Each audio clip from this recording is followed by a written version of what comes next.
Good evening, everyone. Welcome to the December 15th, 2022 meeting of the Mount Juliet Municipal Regional Planning Commission meeting.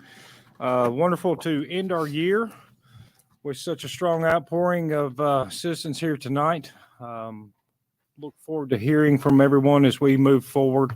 Once again, at my statement, blessed to be in a community where we have so many folks that come out, concern, compassion for the community that we live in. Also blessed to have opportunities to have meetings like this where other communities and their planning departments don't have anything to see on there. So I continue to say we're blessed as a community out here. And as we begin tonight, I'd like to wish my fellow members of the Planning Commission staff and to everyone here listening a Merry Christmas and very happy holidays. I hope it is a very good one, blessed one, as life seems to come back to a sense of normalcy after the few years that we've had.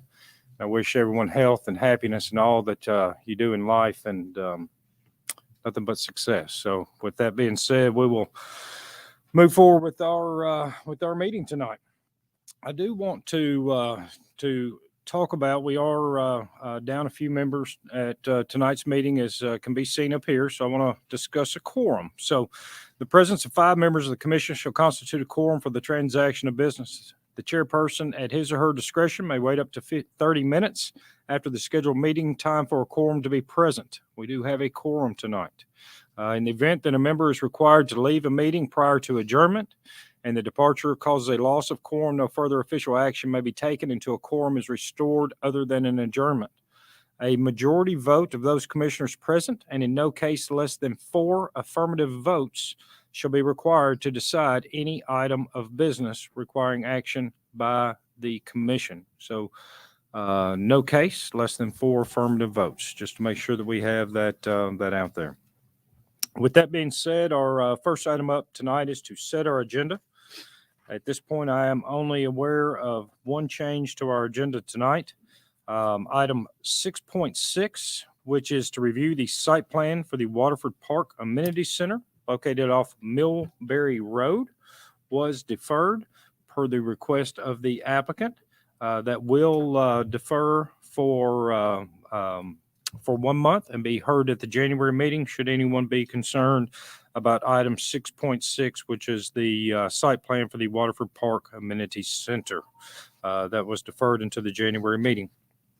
That being said, I'm not aware of any other changes to our agenda. So we'll set the agenda as stated. Next item up on our agenda, we'll begin with our staff reports. And Ms. Hamlin. Thank you. I'd like to start by saying thank you guys for your service to the city of Mount Juliet. I say it a lot. You have tough jobs and it's often thankless. So I wanted to say thank you again for that. Southwest Cooks Development never made it to our agenda, and I'm worried that there might be several people here looking for that item on the agenda. It deferred 1 meeting to January the 19th. So Southwest Cooks, it will be on January 19th. Very good. I also want to use this opportunity for a public notice for our public input meeting for the UGB expansion. That's going to be on January the 11th at Charlie Daniels Park from 5 to 8 p.m. I've included the map for you guys, which I'll go over more in depth at a later meeting, but you can tell all the expansion areas of the different cities. Ourself and Watertown will be expanding. And our expansion is roughly about 35 square miles on that expansion area. So again, at a later date, we'll go over that more extensively, but I just wanted to get that notice out there, January the 11th. Charlie Daniels, thanks. 5 to 8. 5 to 8. Gotcha. Wonderful. Shane, anything from Public Works? We're going to have the ribbon cutting tomorrow at 12:30 at Charlie Daniels Park for the new Greenway. Want to invite the public out. It's going to be a pretty, I think, used addition to the city. You know, we've had the pickleball courts open up down in Mundy Park, and I'm very excited for this personally as a runner. So I want to invite the public and everybody out. Echo what Director Hamlin said about y'all's work for the year. It's a tough job, but y'all do it with class and professionalism. And I also want to thank the public that comes out every month for these meetings. It's refreshing to see input and citizens concerned for their area. And with that, Merry Christmas to you guys, to the public, and that concludes our staff report of Public Works. Wonderful. Thank you, guys. With that being said, next item up on our agenda will be our citizen comments. This time we'll take citizen comments. Public is welcome and encouraged to make public comment about any item that is on our agenda. There will be 2 opportunities for you to make comments. You may speak now, or you may speak when the item is presented to the Planning Commission. We do ask that you limit your comments to 3 minutes or less. And I will say, with the full house, if anyone wants to speak, we more than welcome to let everybody speak. If you're up here speaking and you see me raise my hand like this at you, that's just an indicator to say, kind of wrap it up. You're within the last minute right there. So try to keep comments concise. And anyone that wishes to address the Planning Commission at this time is welcome, encouraged to do so. Please come to the microphone and state your name and address for the record. Seeing no citizen comments at this time, move forward with our first item on the agenda. That will be our minutes approval from our Planning Commission regular meeting on November 17th of 2022. Any changes, amendments, typos, adjustments? Seeing none at this time, I'd like to ask for a motion in regards to this item. Motion. A motion? And a second. All those in favor signify by saying aye and raising your hand. Aye. Against? Abstentions? So approved. Next item up on our agenda will be our consent agenda items. Begin with our first one, item 6.1, is the development letter of credit number 905-04-599 for Dollar General, Nottaville Road Turn Lane, in the amount of $136,800 can be released. Item 6.2, approve the 2022 required continuing education hours for the November 9th, 2022 training seminar. Item 6.3, review the final plat for the Keel property located at 191 2nd Avenue South. Item 6.4, review the final plat for Waterford Park Phase 2 located off South Rutland Road. Item 6.5, review the final plat for Bradshaw Farms Phase 1A located off Vanner Road. And item 6.7, review the site plan for True Roots Chiropractic located off Meb Court. Ms. Hamlin? Staff recommends approval with any conditions we have listed. Wonderful. Thank you. Thank you. Shane, anything from Public Works? Ditto with what Director Hamlin said. Our comments are subject to approval for these developments projects. Wonderful. Thank you. Questions or comments from the commission? Seeing none at this time, I'd like to call for citizen comments in regards to any of these items on our consent agenda. Anyone wishing to make comment, please come to the microphone and name and address for the record. Seeing no citizen comments, this time we're going to be closing our Planning Commission meeting in order to open a public hearing. We have 3 items to be heard during the public hearing. Item 6.3, review the final plat for the Keel property located at 191 2nd Avenue South. Item 6.4, review the final plat for Waterford Park Phase 2 located off South Rutland Road. Item 6.5, review the final plat for Bradshaw Farms Phase 1A located off Vanner Road. Anyone wishing to make comment about any one of those 3 items during the public hearing is welcome and encouraged to do so. Please come to the microphone, state your name and address for the record. See no citizen comments at this time. We'll close our public hearing, reopen our Planning Commission meeting, and at which time I'm looking for a motion in regards to the items on the consent agenda. I'll make a motion to approve. Second. It's a motion and a second. All those in favor signify by saying aye and raising your hand. Aye. Against? Abstentions? So approved. Next item up on our agenda falls underneath the final plat. We'll begin with item 7.1, which is to review the final plat modification for Providence Commons located at 631 through 703 South Mount Juliet Road. Ms. Hamlin. Due to the uniqueness of the request of this plat amendment, I'd like to reserve my time for Shorty Hunt to discuss the matter with you guys. Please. Welcome to the meeting, Shorty. Yeah, I got elected. Yeah. Okay, voluntold. But from our training, in November, we talked about site plans and final plats and stuff, and they all answer who, what, where, when, and why. And one of the applicant is requesting a conservation easement be removed from the southern portion of this plat. And in that area, there was a remediated sinkhole, which it was remediated correctly, but there still needs to be a note on the plat to show that there was work done in the area, just for full transparency. But in doing my research, I could not find where the city of Mount Juliet asked for that. So when the plat was done, there was a variance ask in 2009, and the contractor had upset a wetlands and a streams, the United States jurisdictional water stream. So the Corps of Engineers got involved. So that's why we asked for them to go and ask them for their blessing to remove the easement.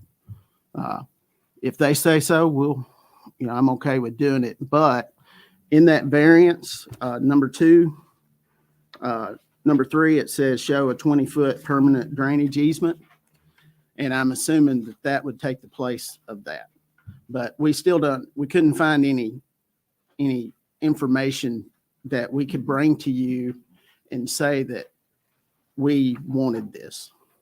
So, but typically on a final plat, all your streams have buffers, all your streams have easements, all your utilities have easements, that kind of thing. So we don't want to get the city in trouble. For the new owner, it was told to us that they want to sell this property. So the new owner could come back and say, well, y'all said it was okay to take this off. And I'm not sure that's a good idea, but if we didn't put it on, we really can't tell them to take it off. So that goes back to the why portion we talked about on the 9th, is why. And there was a huge hefty fine back in 2009. The contractor paid over $100,000 in fines for upsetting the wetlands. And usually conservation easements are to protect birds and marine life and that kind of thing. State parks, U.S. Forestry uses a lot of them. So, and we use them from time to time, but I could not find, and in our training, I've been doing this a minute or two, I have never seen an easement taken off a plat. So if y'all do this will be a first for me. So, and I just want to encourage y'all to go with our comments. Thank you. Shorty, quick question. Where we've got a copy of the Lot 1 final plat amendment, where on this property is this in question? It's the southern part of the property that goes along the big, huge wall that goes along Zaxby's. Yes, sir. And kind of fades back down to grade. That area was remediated. And Adam Metters in our office, the stormwater coordinator, he said it was the largest track hoe he had ever seen down in about a 30-foot pit, remediating that sinkhole. And there's a lot of geotechnical engineers that will tell you that they're fine to build on, but it just needs to be stated that it was there. We don't want to give a false impression that it's not there. So, and usually you can do that with a note, a call out, something like that. And the easement, the 20-foot permanent drainage easement, which is typical for streams that have been encapsulated, anything, and typically streams will flow towards a sinkhole. And anything that is usually that has some kind of an easement to it. So staff's opinion on this would be to approve, but leave the planning and zoning and public works comments as stated before us in place. And I would encourage Jennifer not to sign it till we get the Corps of Engineers blessing. Jennifer would not sign it. Does that need to be a condition? It's part of our It is? comments. Okay, Yeah. perfect. And then and they did give us everything they possibly could find, and since '09, but it was but note number 16 of the ARAP states that any mitigation or relocation shall be placed under land restriction. Typically, it's a deed restriction, something like that. So that can be done also. So I'm not just saying my way or the highway. There's other ways to do that. But I would not encourage Andy to sign it either. So, and I don't think he signs final plats. He signs. He does. I Okay. sign that. Okay. Okay. Okay. But Very good. I just want, we serve everybody. I mean, we want to protect y'all, but we want to protect the citizens, the owner, the new owner, and I don't want him coming up yelling at us for saying, well, y'all said it was okay, and I'm not sure if we said to take it off, the Corps couldn't come back and say to put it back on. I have seen that. The kid that grew up right there close to where this is and used to play on it as a kid. I'm kind of shocked that this is the first time we've encountered this. Well, in my storied career, I've never seen an easement taken off, but most of my stuff's been utilities, stuff like that. Gotcha. And even back in the Middle Tennessee Electric days, for me, we served this particular property overhead till we got over the stream Yes, sir. and served behind Publix and all that. Sure. So, Thank you. you know what I know, and thank you for letting me represent. Yes, sir. Questions or comments from the commission? Let's go ahead and ask for representation of this project. Name and address for the record. Good evening. I'm Ryan McMaster with Kimberly Warren, representing the owner today. The address is 445 Wild Elm Street, Franklin, Tennessee. I think to provide a little context, I want to give a lengthy history, so please bear with me, of this particular project. I was the original engineer of record and worked on this site back in 2008, 2009. And I'm specifically talking about Lot 1, which is the Publix Shopping Center of Providence Commons. Throughout the design of this project, we submitted construction documents to the city, and the city reviewed those construction documents and ultimately approved them. As Shorty mentioned, we did apply for and received a variance to get in and remediate karst features on the site in the general proximity of this conservation easement on the southern portion of the property. In addition to approvals and reviews from the city of Mount Juliet, we also submitted a number of permits to TDEC and the Army Corps of Engineers. We applied for and received an injection well permit through TDEC that allowed us to come in and remediate those karst features. We also applied for and received an ARAP permit, individual ARAP permit from TDEC at that time, prior to any construction, to remediate and mitigate for the waters of the state that we were proposing to disturb. As part of that mitigation, we improved the conveyance on the north side of Lot 1. This is the conveyance between Lot 1 and Lot 6, kind of on the northern portion of Lot 1.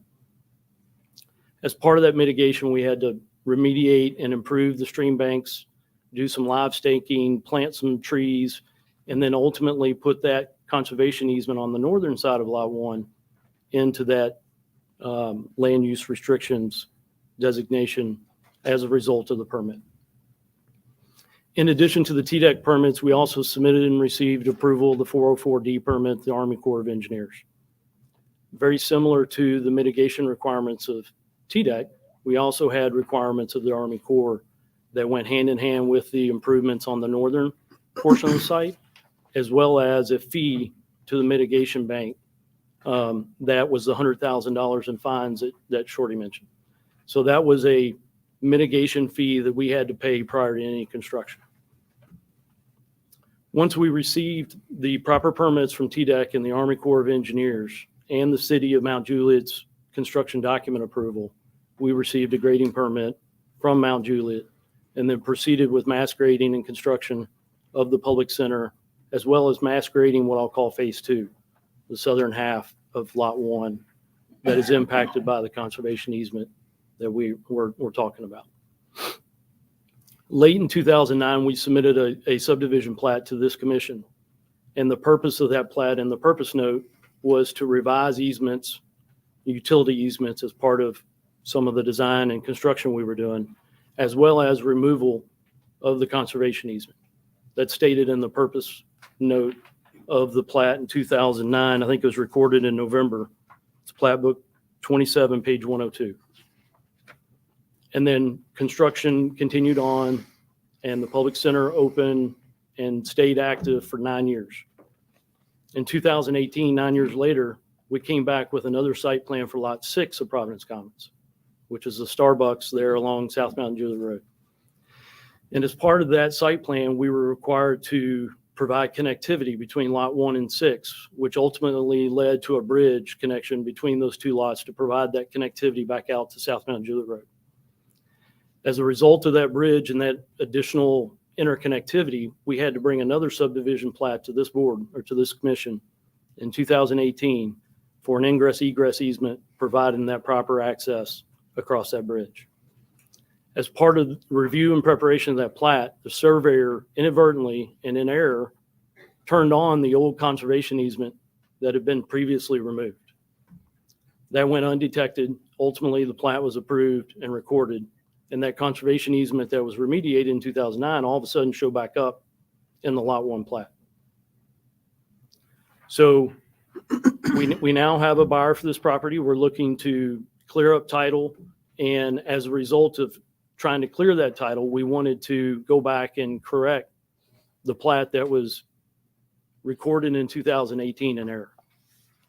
I started having discussions with staff about, can we just do a deed of correction? Very simple correction of an error happens all the time on plats and other legal documents. But staff encouraged us to bring this plat with the purpose of removing that conservation easement to staff for review and then ultimately to this commission for approval. So with that said, we have a recommendation of approval today based upon the conditions of approval in the staff report. And I think we agree with all staff comments except for the first comment under Public Works, which is requesting a letter under Army Corps of Engineers letterhead stating it's okay to remove this conservation easement. When we ran into this, I called one of my colleagues, Chris Fleming, who's with BDY Environmental, who originally helped us permit all these ARAPs and Corps permits back in 2009. And I said, what do we have to do to get this letter that's being requested? And he's like, Ryan, I'll be honest with you, I'm not sure we can do that. He's like, the staff that helped us permit this are no longer with the Corps. He's like, I don't even think the Corps keeps the records beyond 2010. So I don't know the viability of being able to provide this letter that they're requesting that it's okay to remove the conservation easement. So I guess tonight I'm here to request that based on all of the steps that we took in 2009, the reviews of our plans, the permits of both local, state, and federal guidelines, and then we ultimately recorded a plat through this commission with a purpose note to remove that conservation easement, that we get approval tonight to approve this plat that removes that conservation easement without further documentation or digging into, a formal letter from the Corps.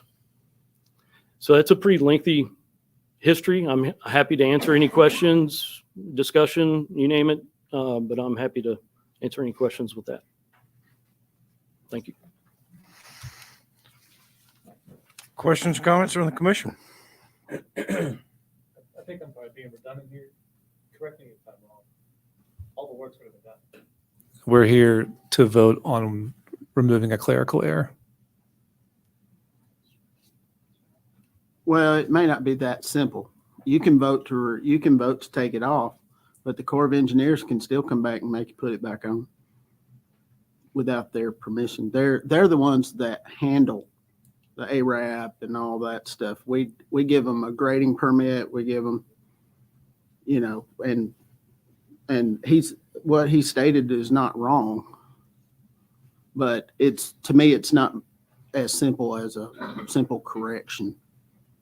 Which is why when Mr. McMaster contacted me originally, I did not feel comfortable just sending a plat of correction to the Register of Deeds office and removing that.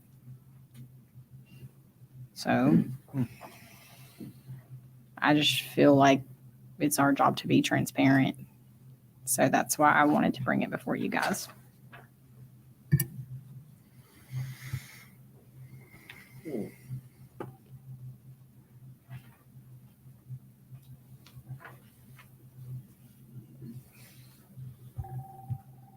Which I don't think Shorty's saying don't approve the plat. He's just asking that if you approve the plat to include his conditions.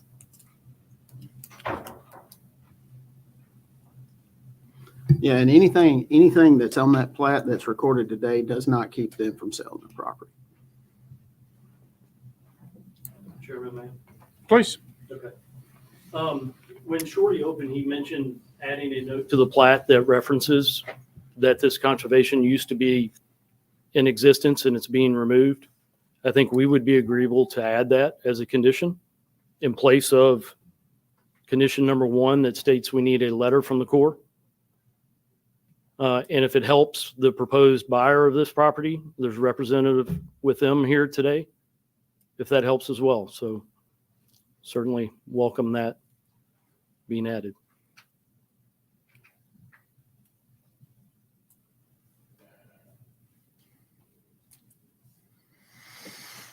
It's an interesting quandary. It is. Ryan, also, because I'm probably the only one that was here when that came. Mhm. Yeah, how I got to that point, I really don't know.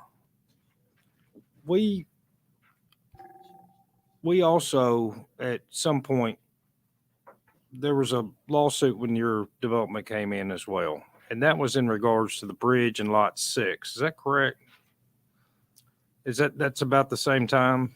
Yes, that's correct. And that had to do with interconnectivity and And the bridge and everything That's else right. and finally yielded and we That's got right. the bridge in. yes, sir.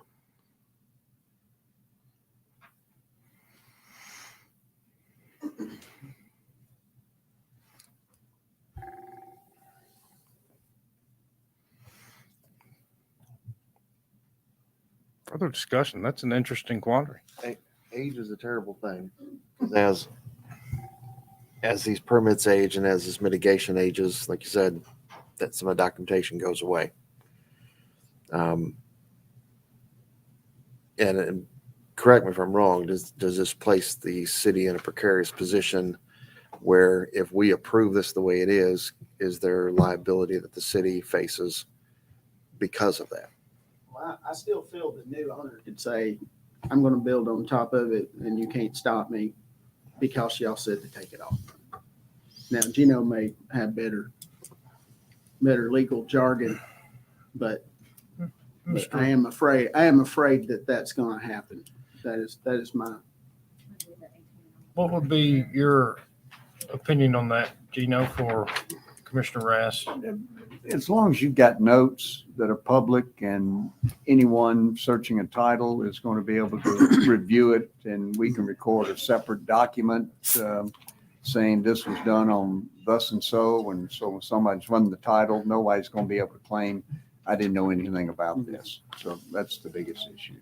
Apparently it's put on by mistake is what well, correct. I understand. it was removed. We just don't know why it was removed. Back to what we were talking about, who, what, where, and why. We don't You don't know have the why. documentation to prove And that. there's no city documentation to prove it.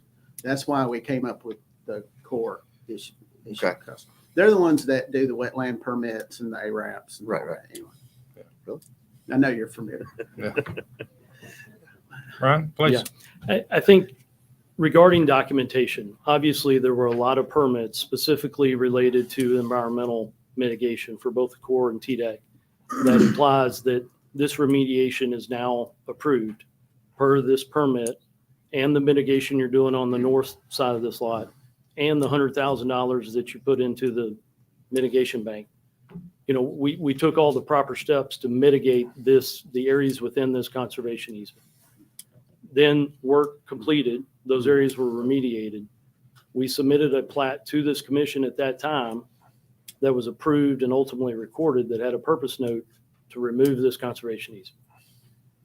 And then in 2018, when we re-recorded or revised this plat for the ingress egress back to lot 1 and 6, it inadvertently got put back on.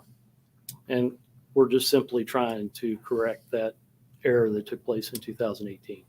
So this was a sinkhole that you discovered by, sounds like a track hoe decided to Well, fall this- into it. That was all after it was permitted. So prior to Yeah. any work being done, Sure. we had geotechnical investigations, we had environmental investigations. During that, it was defined as waters of the state. There was a conveyance that came onto the site and then disappeared into those sinkholes.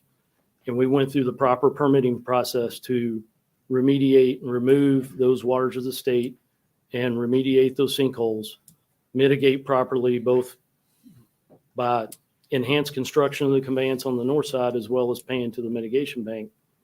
And then once we got all the proper approvals and while construction was still ongoing, we recorded this plat that removed the conservation easement.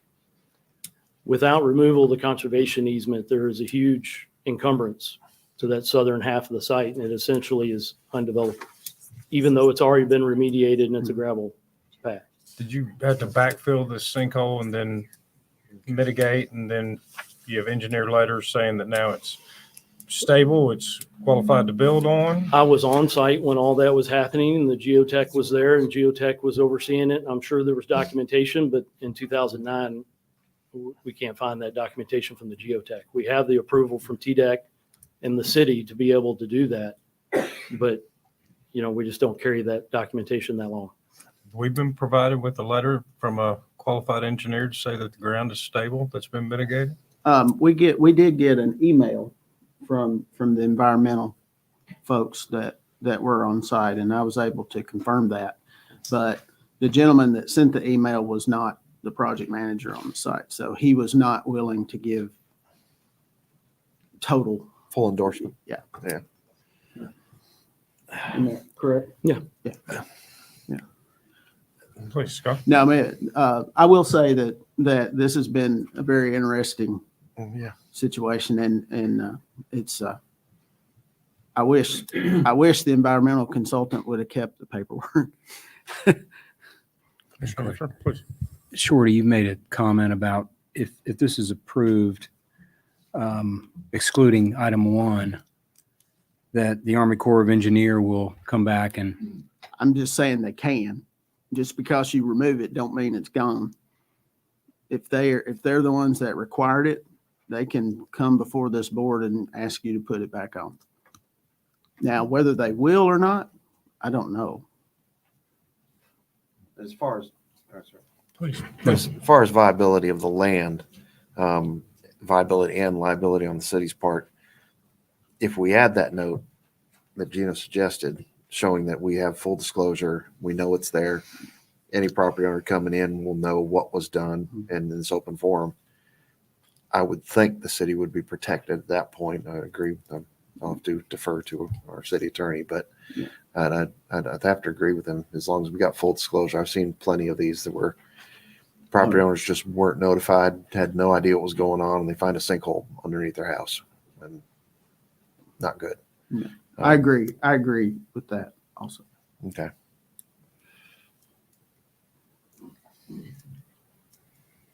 Okay. It's above my experience. Mine too. Thoughts? my thought is I'm looking at Gino, see if he can defend this later on. if you got the money, I got the time.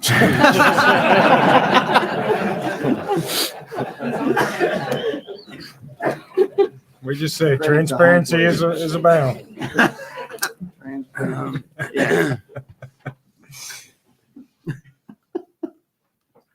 So we would have at some point, so there's no record that we ever had any kind of a plat recorded without this comment.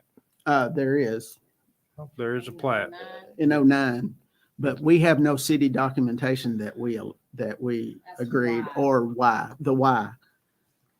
Why? we would encourage. I mean, I know the municipal code says that Andy can remove easements, Sure.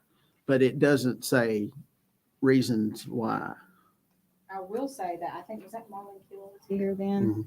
And I can't imagine that Marlon would ever sign a Sure, plat. I agree That yeah. wasn't with that. He didn't. accurate. I Yeah. Yeah. I know. would agree with that statement. Input on that, Ryan? No, I think the only context to that, there was a plat in early 2009 that was platted early on in the design of this site that had this conservation easement on it. Once we got all the proper permits from TDEC and the Army Corps and the grading permit with the city, that is when we submitted a revised plat to remove that easement. So, I mean, as you mentioned, Marlin obviously was on top of everything back then. Gary Gaskin was here as well, who was big in the stormwater and was involved in this process. And we feel like we met all of the requirements in order to remove, remediate, and properly mitigate for those waters of the state in the southern portion of that lot, which then would deem that conservation easement useless. I guess my understanding about the waters, my biggest reluctancy is that we've got a mitigated sinkhole. I mean, obviously, if it's a sinkhole, then you get a backfill, then you get a compact, and you got to have engineered to say, hey, it ain't going to happen again. And then hence I'm a little confused why there's no documentation from such qualified engineer, even at this point where you're coming before us right now and saying, hey, it was a typo, but Sure. the fact that nobody has said, hey, we should go ahead and engage, I don't even know what type of engineer that is. Geotechnical engineering. A geotechnical engineer to say, hey, go inspect this, probe it. We'll dig some sample holes in this area, but coming before this body to ask what you're asking, your letter and your endorsement that this has been mitigated and is stable ground, once again, not really the water, but the ground in which that if we remove that we're going to have a building on top of, or any one of these 30 people in this room standing on top of, that the ground is stable below. Well, That's my biggest concern is that. Yeah, I get it. And I think prior to any construction or design of proposed buildings on this portion of the lot, there's certainly going to be geotechnical investigations. I just don't think the progression of this sale of the property has gotten to that point at this stage. So the water that was originally coming to these karst features is now encapsulated and piped to the detention pond there along southbound Juliet Road. So, right now it's just a very stable stone pad. So what if we were to come in and say your comment one is the one, do you agree with everything but comment one? So instead of saying the agreement, the United States Army Corps of Engineers or a licensed geotechnical provide us a letter. I'm more worried about the stable ground than the water, and understand that they're both kind of the same, but then they're both a little bit different as well. And said that if you'll provide us with either that green lights Mr. Barlow and Miss Hamlin to move Yes, sir. forward, just saying that somebody has got us on stable ground. Would that be something reasonable, Shorty? I think it could be, yes. We're in agreement with that. That'd be something reasonable for you Yes, sir. guys? Absolutely. Good thought. Yeah. Will you repeat that for her staff? I will when I make a Okay. motion. Be happy to. Thank you, Ryan. Yes, sir. That being said, let's go and call for citizen comments regards this item on the agenda. Any citizen wishing to make comments, welcome and encouraged to do so. And please come to the microphone, state your name and address for the record. Seeing no citizen comments at this time, I'd like to ask for a motion in regards to this item on the agenda, at which time I'd like to make an emotion Sir. for. Can we have a public hearing, please? Oh, yes, I'm sorry. Good point. With that being said, sorry, I wasn't looking at my agenda. I was so caught up in this. With that being said, we need to close our planning commission meeting, and at which time we need to open a public hearing. The public hearing is regards to item 7.1. It's review the final plat modification for Providence Commons located at 631 through 703 South Mount Juliet Road. Any citizens wishing to make comment during this public hearing are welcome and encouraged to do so. Please come to the microphone and name and address for the record. See no citizen comments this time. We'll close the public hearing and reopen our planning commission meeting, at which time we've requested a motion. I'd like to make a motion for approval with an amendment to Public Works comment number 1 to now state agreement of the United States Army Corps of Engineers via letterhead that the conservation easement located on the southern portion of encapsulated stream and remediated sinkhole karst feature can be removed from the final plat, or a geotechnical engineer letter provided to the city of Mount Juliet that the southern portion of encapsulated stream and remediated sinkhole karst feature can be removed or built on, that we have stable ground. I really don't know how to state that last part, but I want to make sure that the ground in which we're building is safe. And all other staff comments hold as stated. It's a motion and a second. All those in favor signify by saying aye and raising your hand. Aye. Against? Abstentions? So approved. We get an hour CTE for that. I know, right? Whew. That's Thank you, Jordan. Yeah, to the real. that is a yeah, good input, good discussion. All right. Sorry, folks. Our next item up on the agenda falls underneath item 7.2 to review the final plat for the Lamont property located at 1400 Fairview Drive. Ms. Hamel. Thank you. I believe it was July that you saw 3 pie-shaped lots on this property, which was denied, and they have since revised the plat and submitted this 2-lot subdivision,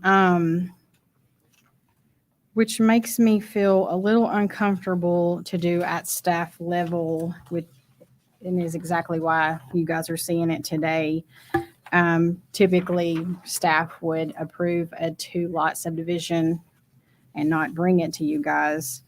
However, there is a provision in Article 2-101-201 of the subregs that reads 2-lot subdivisions that would create lots significantly different in size, shape, width, orientation from the established theme of other lots in the subdivision, and that the opinion of staff would have an adverse impact on the established or intended character of the subdivision may be referred to the Planning Commission for consideration.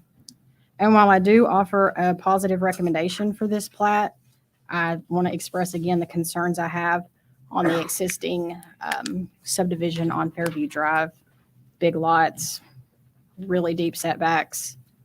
So I hope that you consider that in your decision tonight. Thank you. Thank you. Anything from Public Works, Shane or Randy? I have one more comment, but Please. it's more of a planning server and you just need to sign the plat. Very well. Thank you, guys. Welcome, Mr. Barlow. Thank you. Appreciate it. Questions or comments from the commission?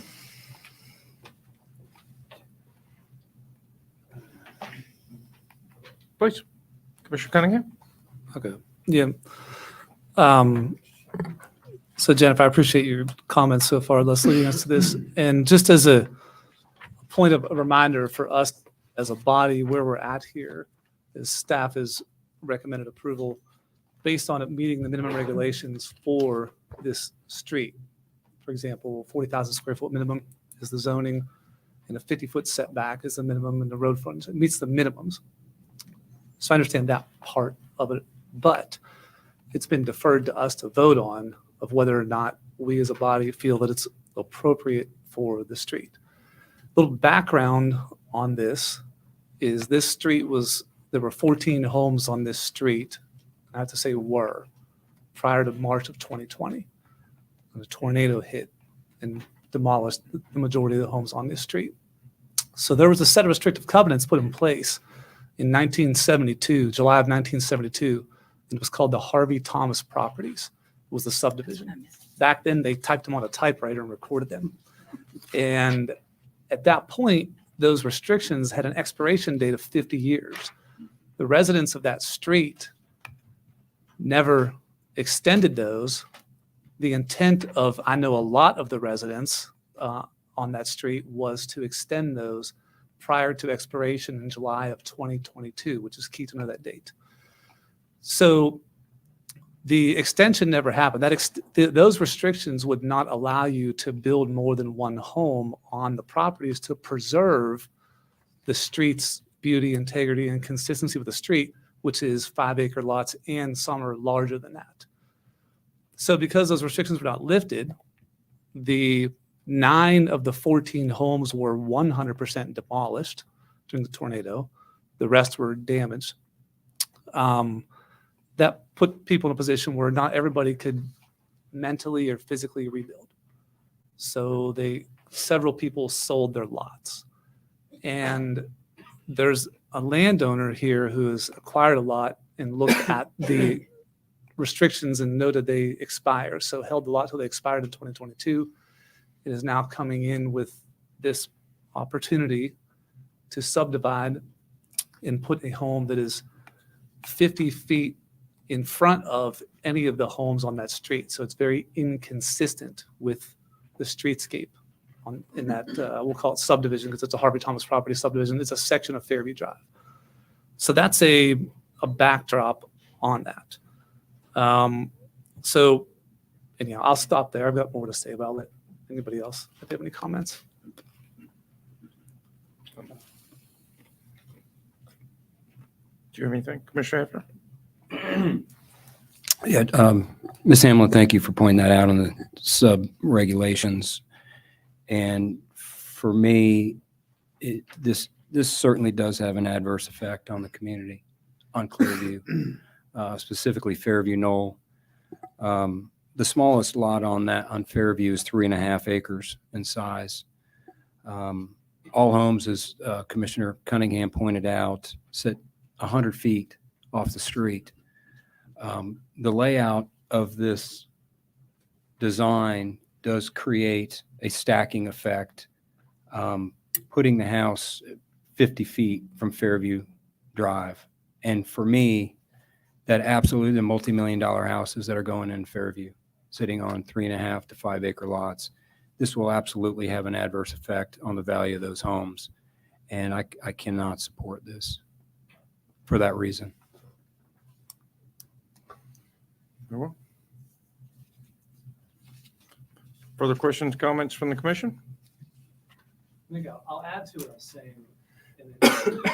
So when the restrictions have expired, so when a property is not governed by a set of restrictive covenants, it's then deferred to the city to vote on whether or not it's appropriate. So some of the things straight from our handbook say that approval or disapproval, these factors should be considered. One would be, does it enhance the character of the area? Number 2, does it establish reasonable standards of design and procedures for the subdivisions or the re-subdivisions of the land? Does it preserve integrity, value, stability, and beauty of the land? This parcel, if you are familiar with Fairview Drive, would be a fish out of water. It's very inconsistent with that. It would be the only one like it. So it'd be like driving through a subdivision where all the homes have equal setbacks, and there's one that's way up in front of another one just randomly. And that's the challenge I have with approving this. So I think what actually is being requested here is is more of a variance. Should be what's being requested here. And a variance could be granted if we felt like something was extraordinarily wrong, and that would be a separate thing. But that's sort of my take on this. Sure. Thank you. We do have representation on this project. Welcome to come forward. Name and address for the record.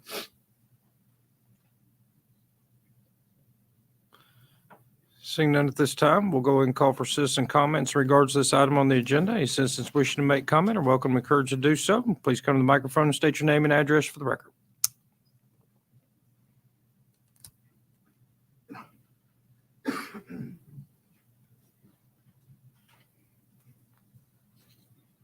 I'll make it short and sweet. My Yes, voice sir. is a little raspy. I'm sorry.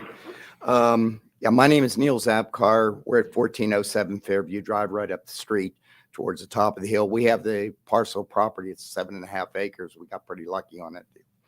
And we're one of the families that rebuilt our home, that we rebuilt in a similar fashion to what it was.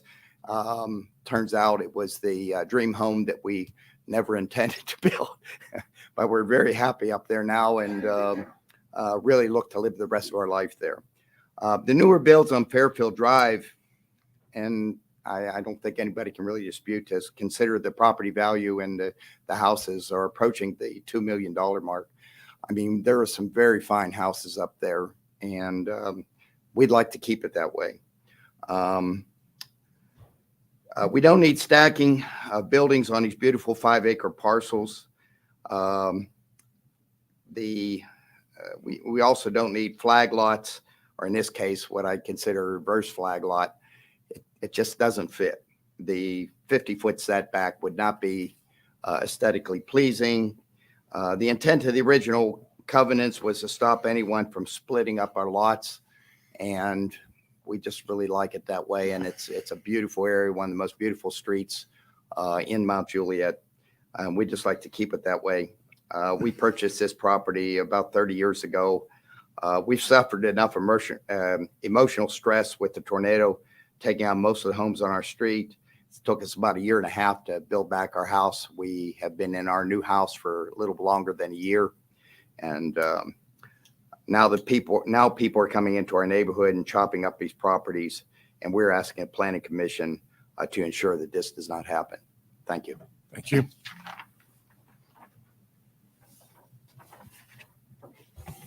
Another comment, Commissioner? Yeah.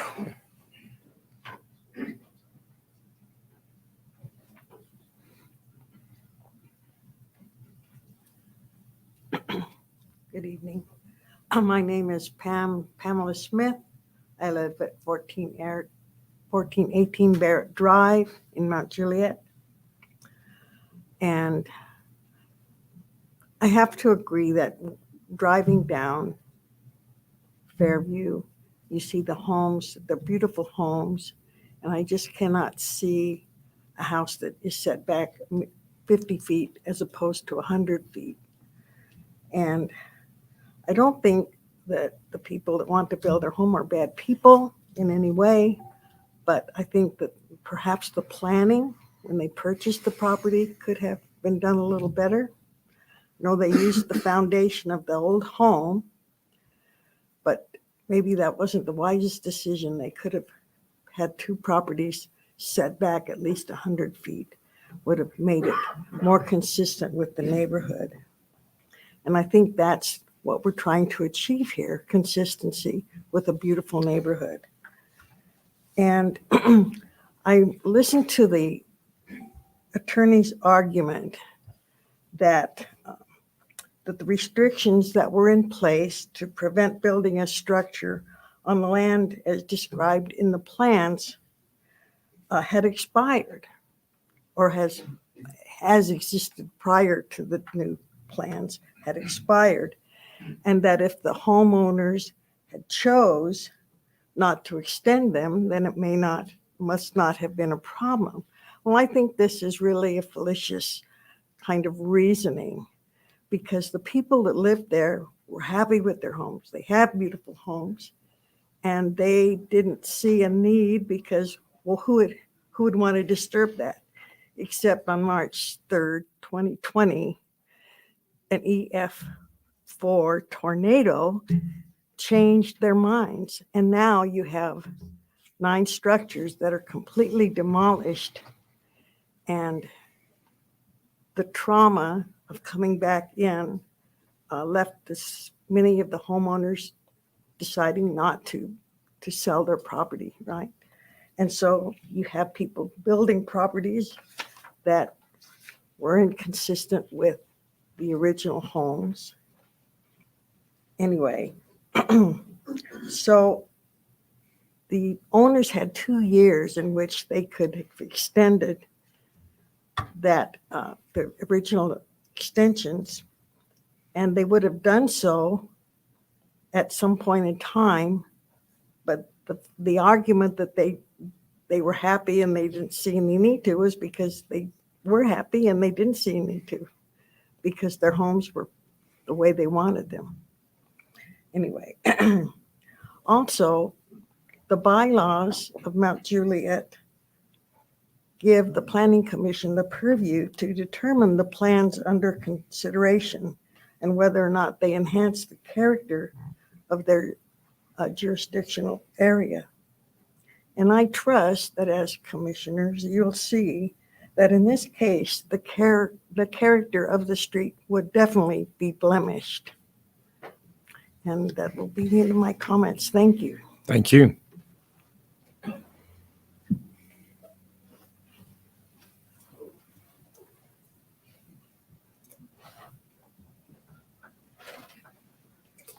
Hi there, I'm Paige Sparks, and me and my husband are building at 1405 Fairview Drive. And we're saddened that we're here to discuss dividing this lot once again. I've lost more sleep over this house than I have with my 10-week-old son, who my parents are babysitting right now. My husband and I have spent our life savings buying in Fairview neighborhood and building our dream home. We pictured our son and future children riding bikes and having little to no traffic on the cul-de-sac. Adding houses to this neighborhood opens Pandora's box to continue the cycle for other lots to be broken apart. Instead of 14 lots, the reality now becomes that it could become 20 houses, which is not the dream we pictured when building our home and our son riding his bike. In addition, the placement of this house is no different than the previous request from the owners, which was denied before. Now they're just asking for one, which I assume if it gets approved, they'll then ask for the left side. In Mount Juliet and Wilson County, I can throw a dart and hit thousands of homes with an acre or less of land, but this is the only neighborhood with 5-acre lots. Let's keep a novel neighborhood intact and the whimsy of owning acreage in the middle of town a reality. I believe we should preserve the good things in life and the rare ones. A neighborhood with 5-acre lots is definitely not a regular occurrence. We are all aware that the covenants and restrictions have expired. We haven't even had a chance to come together as a neighborhood and rewrite these. There have been more land transactions in Fairview the past couple of years than the last 40 years. However, with all the transactions, everyone has respected the novelty of the neighborhood until now, which once again, if this passes, what's next? What type of homes are going to be built and what is going to become of the novelty of the neighborhood? I don't know if any of you are well acquainted with the neighborhood and the beauty of the road, but I hope you all drive down Fairview Road and see what a beautiful place it really is and how much this house would be sticking out like a sore thumb. We understand living beside family is an important thing, but like I've said, there are thousands of homes in Mount Juliet there that have neighborhoods that are right beside each other. There are also several homes for sale in Clearview where this could also be accomplished. So thank you all for your time and consideration and for keeping the integrity of our neighborhood. Thank you.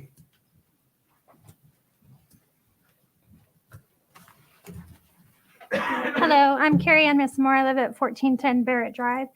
I've lived in this community for 18 years. We moved to this street because of the beauty of the street behind us. We love looking out our back deck and our kitchen window, our new back deck and new kitchen window, because our house was also taken in the tornado, to see the land and the spaciousness. I disagree with this proposal. It will change the character and beauty of Fairview and with the views being emphasized. All the other homes are set back like the original pre-tornado homes.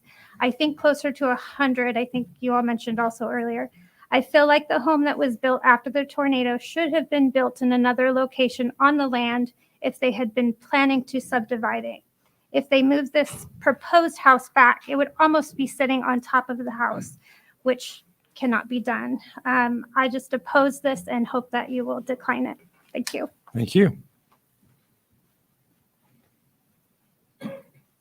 Any additional citizen comments? Seeing none? Daryl Lamont, 1400 Fairview Drive. I'm the one making this proposal.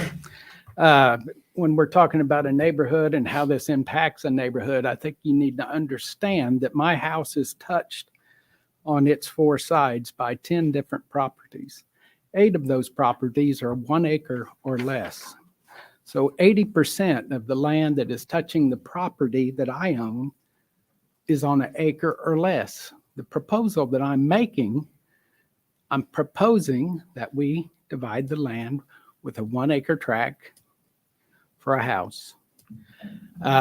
If you go to the east, 1 block, you will find a road that has 12 lots, 1 acre or less. If you spread out to the north of where I live, you will find over 100 homes, all sitting on 1 acre or less. If you go to the west, behind me, 7 pieces, 7 lots behind me, 1 acre or less. And it's all fine and dandy for everybody to stand here and say how this is going to impact their precious neighborhood. But the bottom line is, I own this land. I paid for this land. They did not. And the question that needs to be answered, and the question that I could ask is, what is the true nature of the protests? But I'm not going to ask that question because I don't know these people. They have every right to feel however they want to feel. But the question that needs to be answered, and the question is, does a person who lives in the city of Mount Juliet, Tennessee, who owns land, not have the right to do what he wants with the land that he purchased with his hard-earned money to build the home that he wanted to build and to do with as he sees fit to do with? Now, I've presented a proposal that meets the requirements of this city. I have met with this committee 5 times to make sure that I was doing what was required. Not because I'm trying to get by, not because I'm trying to meet the minimum, but I'm trying to do what needs to be done correctly. I'm not trying to get by with anything. And I don't know why I am being rewarded with resistance when all I'm trying to do is to do what I want with my land. If people want input on that, then they can help me make the payments. But I think it's ridiculous that I am a landowner that has a piece of land that I have diligently and honestly endeavored to subdivide in a correct fashion. And all I do is keep getting resistance from the city. So the question that needs to be asked is a landowner going to be able to do what he wants with his land? And I think the answer should be absolutely, because I've kept your rules, I've met your demands, I've done what needed to be done, and this lot is not going to affect the rest of this neighborhood any more than the lots that are adjacent to mine. They're all 1 acre lots. Mine is the first 1 acre lot on the street. And it's not, I'm going to have a 4 acre lot left. So I don't see how that's going to be a terrible imposition to the rest of the land that's on Fairview Drive. And if they want to keep anything else being developed, that can be handled. There's ways to put things in place, do it. But right now, there is no restrictions. Right now, the covenant has expired. And yes, I own the land. And I should be able to do what I want with it. Thank you. Any additional citizen comments at this time?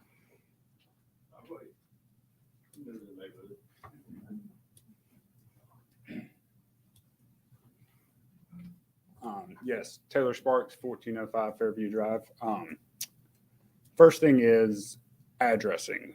Obviously, this subdivision was created with covenants and restrictions and was created in an aspect of you're going to get 1400, you're going to get 1402. There is no skipping to be able to create an ADU lot or a secondary lot or some kind of lot that has the ability to create and subdivide a lot. Our addressing is number by number by number. There is no skipping as they do in some new subdivisions to be able to add ADU and things like that. So the intent of creating this subdivision, which is completely separate from the Clearview subdivision, was intended that there are 5-acre and 7-acre lots. The way that the covenants and restrictions were done, yes, they are expired, but the chances of covenants and restrictions ever being redone, which is why they are done by original landowners, you never have a unanimous aspect of covenants and restrictions. But in the future, most of the time, all of these lots are already created. They're created in this way where you cannot change them. But when a natural disaster comes in and creates an aspect that changes the subdivision in the way of the features, you should hold what was originally intended for this subdivision. You should not change the land aspect. And by changing things, you also change the monetary value and how these homes are priced in the future. By adding homes and changing subdivision sizes, you are negatively affecting the neighborhood and the community in a monetary state. It's my aspect that also this is creating stacking, which is not allowed in Mount Juliet. There is the placement of this buildable area from the July 1 to now has not changed. It is exactly the same. Yes, the configuration of the lot has changed, but that does not change. There's a difference between a flag lot and stacking. This new subdivision has not changed stacking. Yes, it has gotten rid of the technical term of flag lot.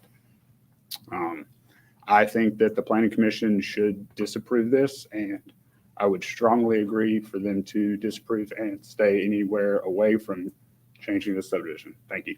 Thank you.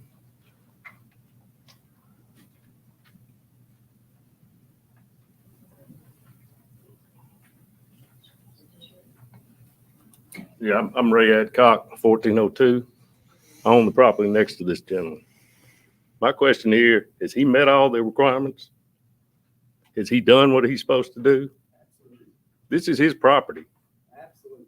I've lived here my whole life. What's mine is mine. If I'm within the law, how can you tell me I can't bring I understand it's his child he's trying to bring. How can you, as a body, tell him he can't do that when he's showed you all the houses around him? Now, I know we got new people coming in. They wasn't here for the storm. And I understand her child wants to ride his bike. I get it. Never seen it in my lifetime on that road. But hey, whatever. Do what's right. If he's within the law, do what's right. I live next door.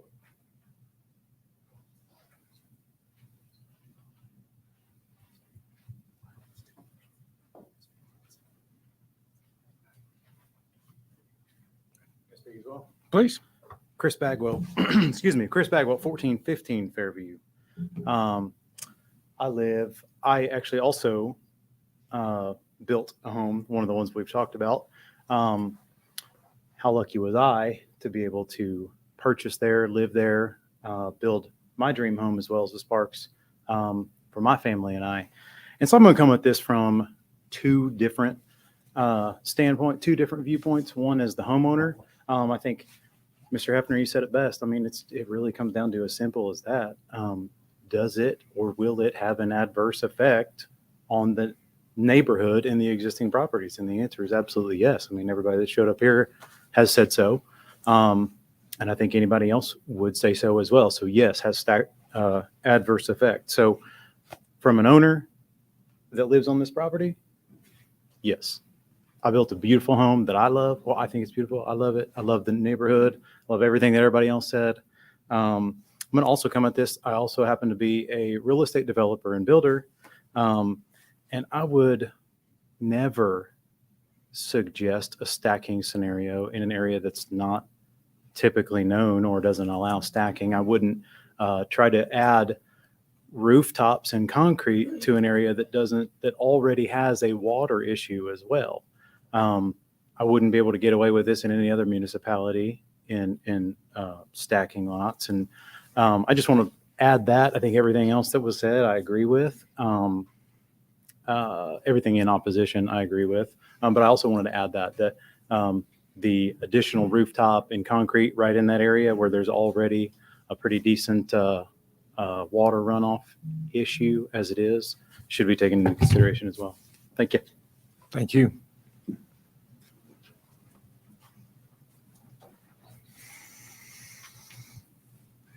Any additional citizen comments? Perfect. This time we'll be closing our planning commission meeting in order to open a public hearing. Public hearing is in regards to item 7.2. 7.2 is to review the final plat for the Lamont property located at 1400 Fairview Drive. Anyone wishing to make comment during the public hearing is welcome and encouraged to do so. Please come to the microphone and state your name and address for the record. Seeing no citizen comments this time, we'll close our public hearing, and at which time reopen our planning commission meeting. I'd like to ask for a motion in regards to this item on our agenda. Please, Commissioner Hiffer. I just want to address a couple of comments. I understand the covenant restrictions have been lifted after 25 years. I don't think when they were put in place 25 years ago, 50, I stand corrected. 50 years ago, anyone could have anticipated a tornado taking out the majority of the homes on that street, let alone the homes that were rebuilt there would be multi-million-dollar homes. Mr. Atkott, I appreciate you coming out.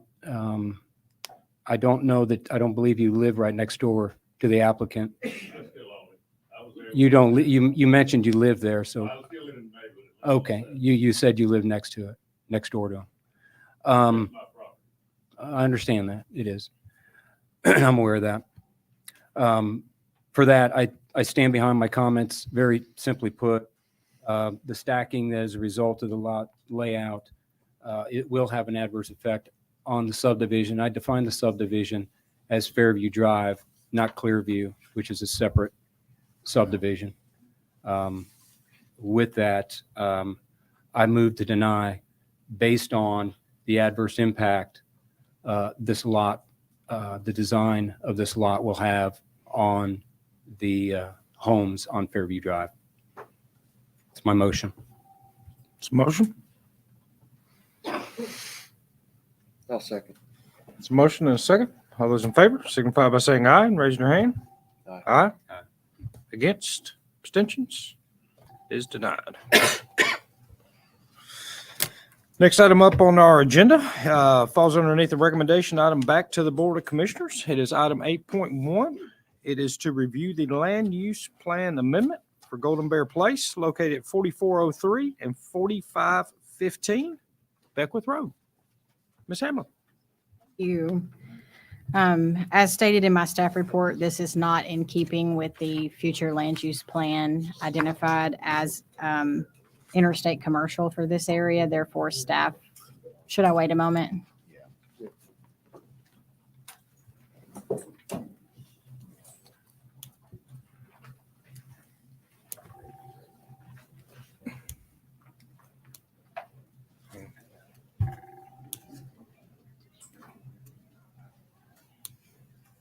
Go for it. You're good. Thank you. As I was saying, this request is not in keeping with the future land use plan for the city of Mount Juliet. Especially what gives me a little heartburn on this one is the industrial request.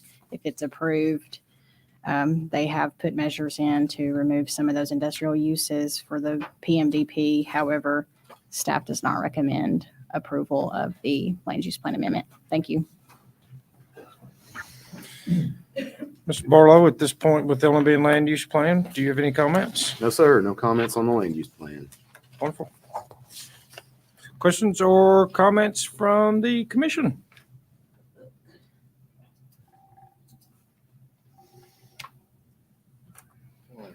See no questions or comments for the commission. Let's ask for representation of the project. Name and address for the record. Good evening, Joe Haddock, CSPG 2305 Pine Avenue.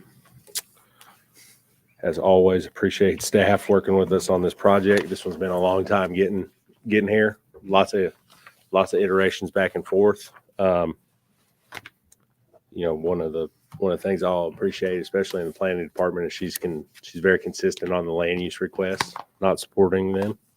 However, to speak to the request on this first item, especially the industrial request, what we have is the opportunity for some interior heated and cooled self-storage and a bowling alley, which in talking with staff, the self-storage especially has to go into the industrial zoning, which will require a land use amendment. So what we've done, and we'll see as we get into the PUD, is we've taken everything out of the industrial zone. If I could, I'll just go ahead and read what we left in the IR zoning that would fall for this area. It would be banking and financial, administrative services, professional services, medical and non-medical, restaurant, full service, fast food, entertainment and amusement services limited, self-service, multi-story conditioned storage, general retail sales and services, and a community facilities building. So everything except for the self-storage would fall under a commercial zone. So that generates the need for the industrial zoning and land use designation. Most of y'all are familiar with the past iteration of this project. Previously to the current owners. So the request before you is to take the interstate commercial zoning or land use and go to a business development center impact zone, mixed use area throughout the northern portion of the site, and a multifamily residential zone or land use. Would like to note that the multifamily residential zone or land use is necessary for what we are showing to be an RM16 or an 8, which is also age restricted. In multiple conversations with staff and city attorney, the age restricted, we'll call it independent living. It's the one of 3 services we would typically see in an assisted living product. It's more of an independent living than it is, multifamily. They just don't offer the same services. It's more of a la carte, you can bring meals in, space for physician care if needed. But you can do it all on like I said, all on a la carte basis, as opposed to you're paying a monthly bill for your loved one that you're paying for services that they may not need or use. So again, we had to go to the RM16 and the multifamily residential land use just to get that use in. Land use.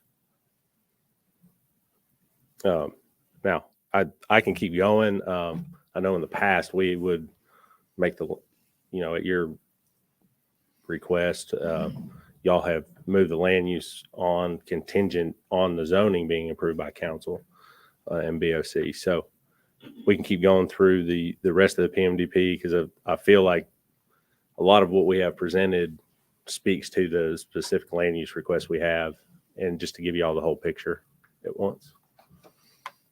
I got one question real quick, Joe, on Yes, sir. your, so the section in question on the industrial, that's going to fall underneath your business development center impact zone. Yes, sir. And you got 4 structures in there. That's correct. The self-storage would be the southernmost structure. So the biggest The building in there. Yeah. The self-storage is the biggest building? Oh, no, it's this.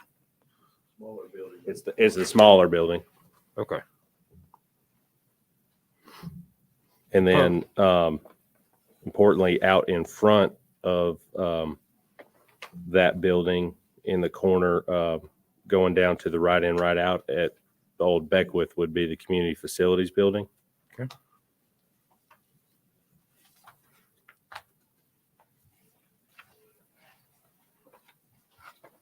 No proposed uses for the 2 front to the, I guess, the west lots. Out along Golden Bear.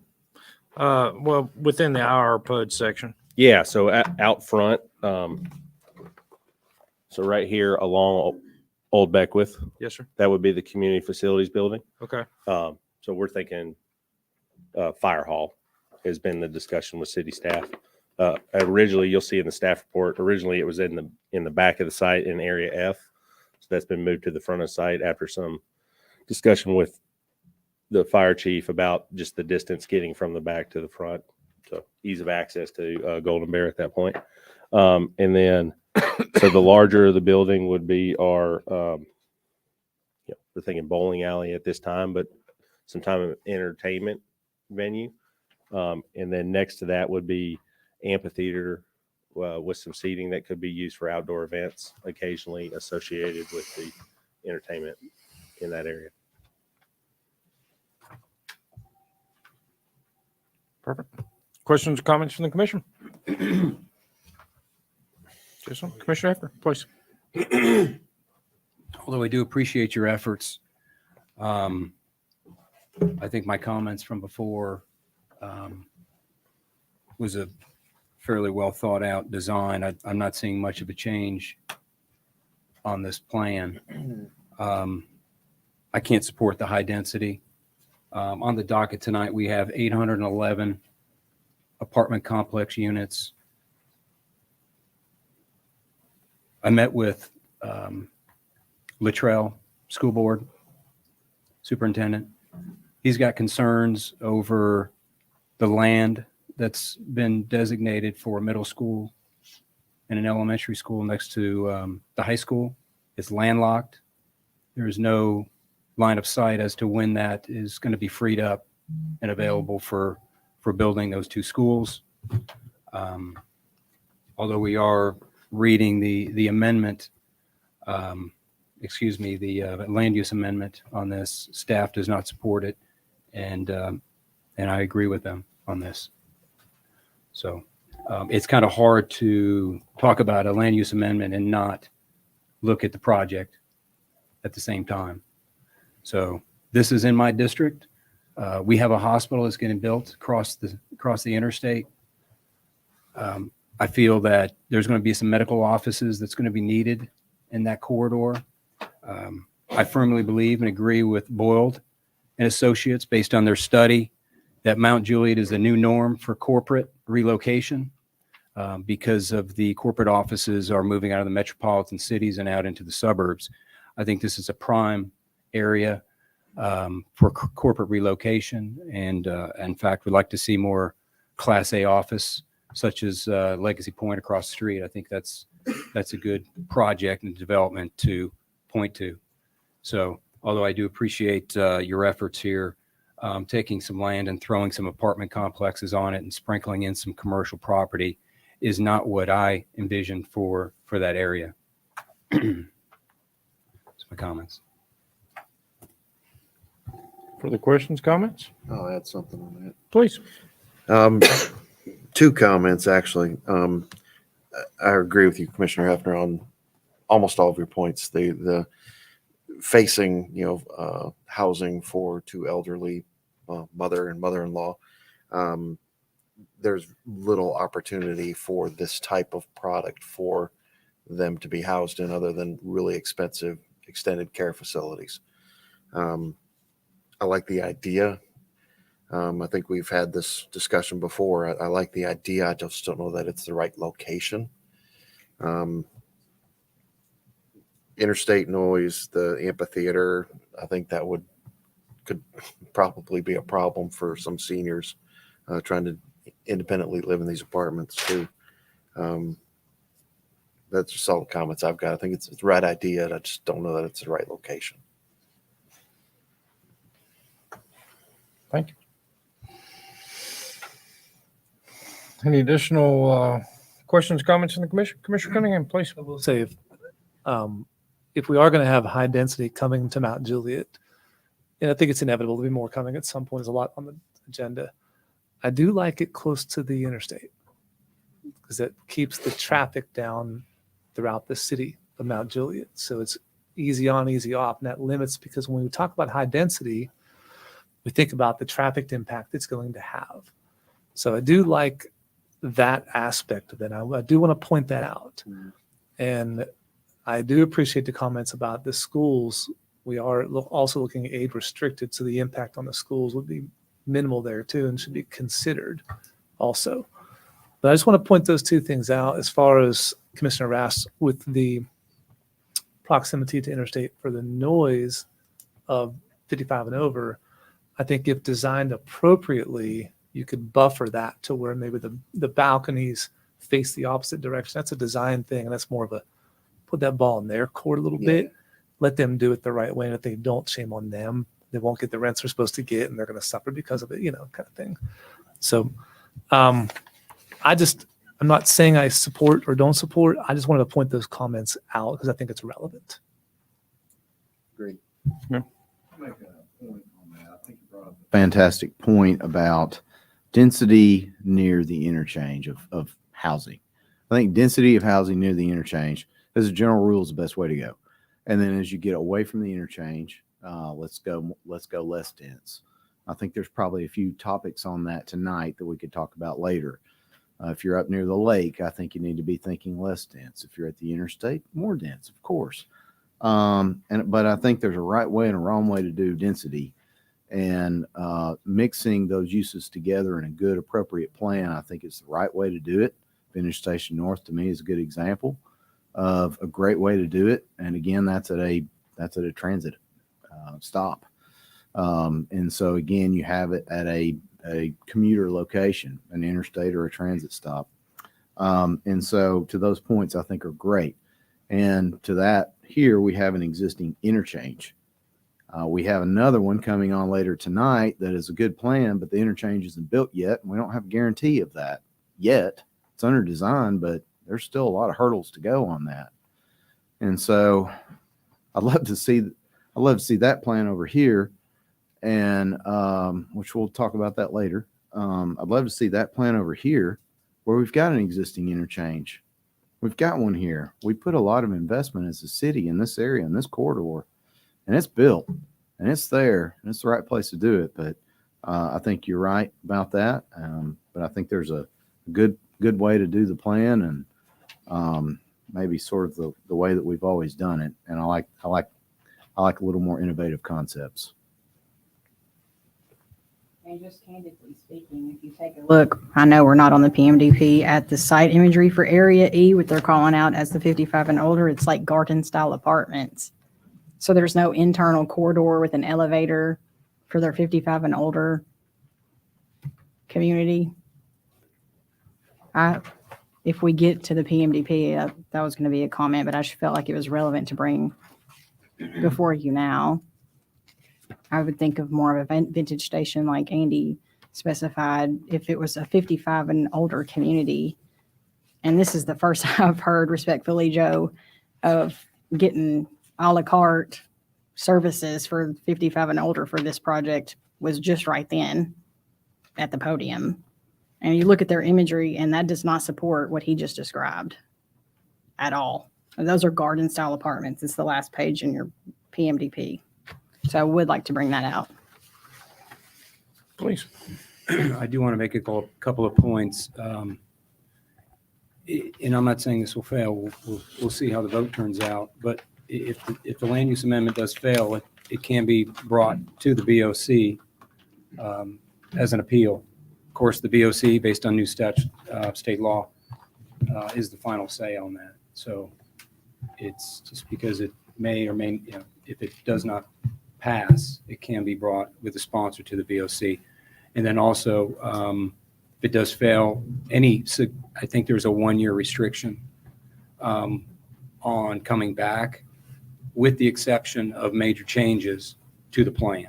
Correct. So if the land use amendment does fail, then it can be reconsidered with major changes done to the project. So it's not entirely dead in the water for a year. So I just wanted to point those two pieces. Great point.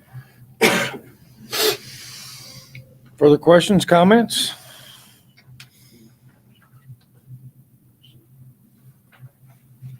Perfect. Thank you. One thing. Please. Two things, just real quick. Using same data school system would use to estimate population or student population of this development. They anticipate somewhere in the 20 to 27 new students generated. And I think y'all may or may not be aware, the school system just recently purchased 2 new pieces of property, one off Central Pike and one north on 109 at Double Log Cabin. Double Log Cabin is anticipated to have an elementary and middle school. Central Pike would be an elementary school site. So just recently completed those purchases to help for the growth in the county, just to, let you know their thoughts there. With this zone, I don't think this area would zone for 109 or Central Pike. I could be wrong. You're correct. It wouldn't, but those 2 sites, wherever they would develop first, would relieve student pressure at the schools that these 2 would be zoned for.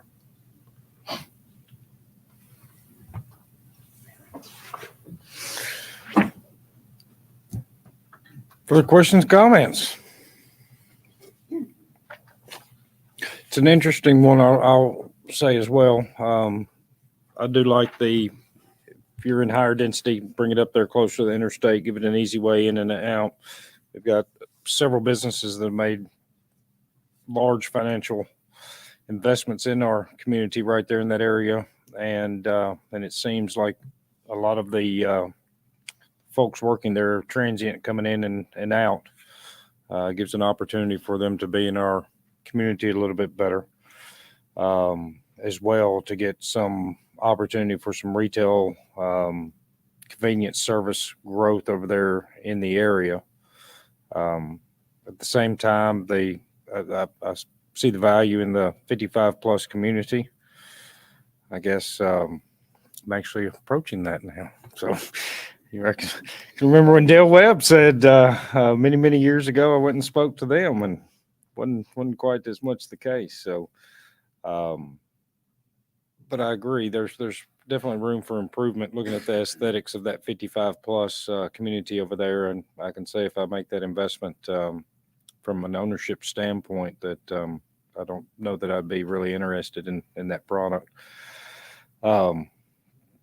Personally, I like to hear it through PMDP and see where it can take us, see if there's opportunity that lies within, but at the same time, share some of the concerns, but see some of the opportunity both at the same time. So it is a large track and a difficult track. I know I would guess that your floodplain and water through there is creating a little bit of havoc to figure out how you can bring a quality design before this body and make it all work. So perfectly in tune with the challenges presented there, especially as we saw the project, I think, to the south of this. I think they also had to break what would have been a little bit better development up due to that floodplain coming through there. So, yeah, we'll see where she goes. With that being said, let's call for citizen comments. Any citizens wishing to make comment at this time are welcome and encouraged to do so. Please come to the microphone, state your name and address for the record. Seeing no citizen comments at this time, I'd like to ask for a recommendation in regards to this item on our agenda. Recommendation or vote, Gina? It's a recommendation or a vote, Gina? It's a vote. Oh. A motion to deny. It's a motion for denial. We got a second.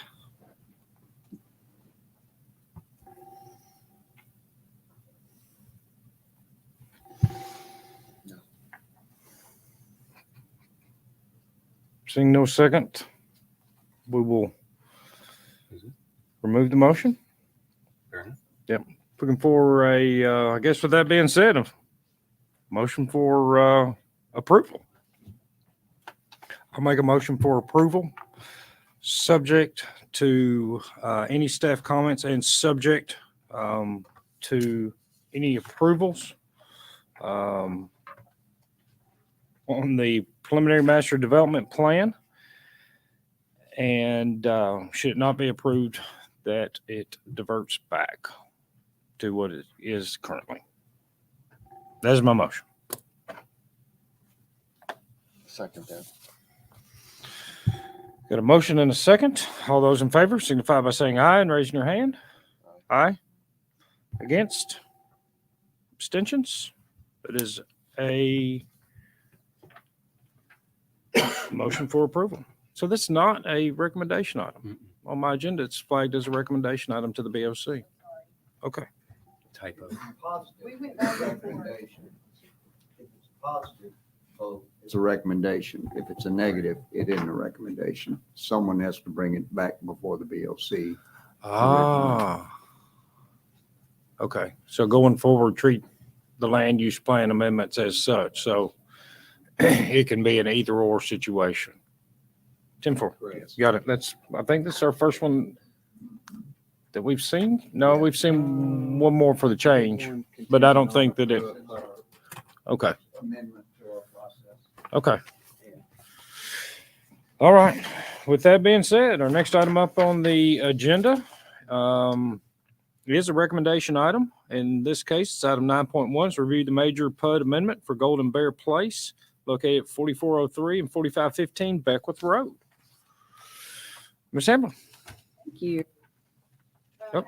In the chart on the first page of our staff report, this development is asking for several different base zonings. Some are already in existence, but in all, there will be RM 16, CMU, IR, CRC, and CI. You saw this previously. I believe it was Beckwith Interchange Park. It was flex space. That PUD has expired since the last time you saw it, and they have brought back this plan for you guys to review.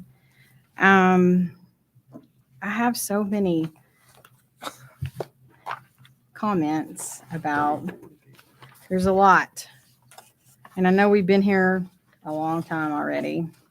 Please. So one of the things that is concerning to me is phase 1 and phase 2 will be all multifamily units. So 600 units in phase 1 and phase 2, and there's no phasing plan for the commercial portion of this development that I've seen in the plans.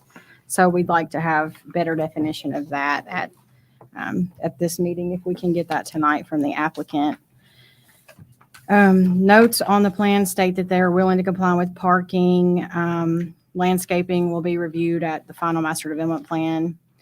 There are 3 waivers that they are asking for, listed on the second page of your staff report. Has to do with height, perimeter fence for the multifamily, and permitting up to 10% secondary material for areas D and E, which I believe are the multifamily. Staff supports all of these requests. However, I would like to add a note that that the height variance does not apply to IR, so we don't end up with a 6-story storage unit over there. I believe they indicated that it was going to be 4 stories, but I just want to make sure that that does not apply to the IR zoning for this development. On the breakdown of the areas of which area is going to be containing the hotel convenience, I had a question for area D. On one spot in the plans, it says that there's going to be 350 units. In one section in the plans, it says 300. One section says 316. I just want to get a confirmation on how many units area D will be. Again, I made the comment earlier about imagery E for the age-restricted multifamily. I just don't see garden-style apartments working for 55 and older. I'm 43 and I would hate it if I lived on the 3rd floor and had to haul my groceries up there.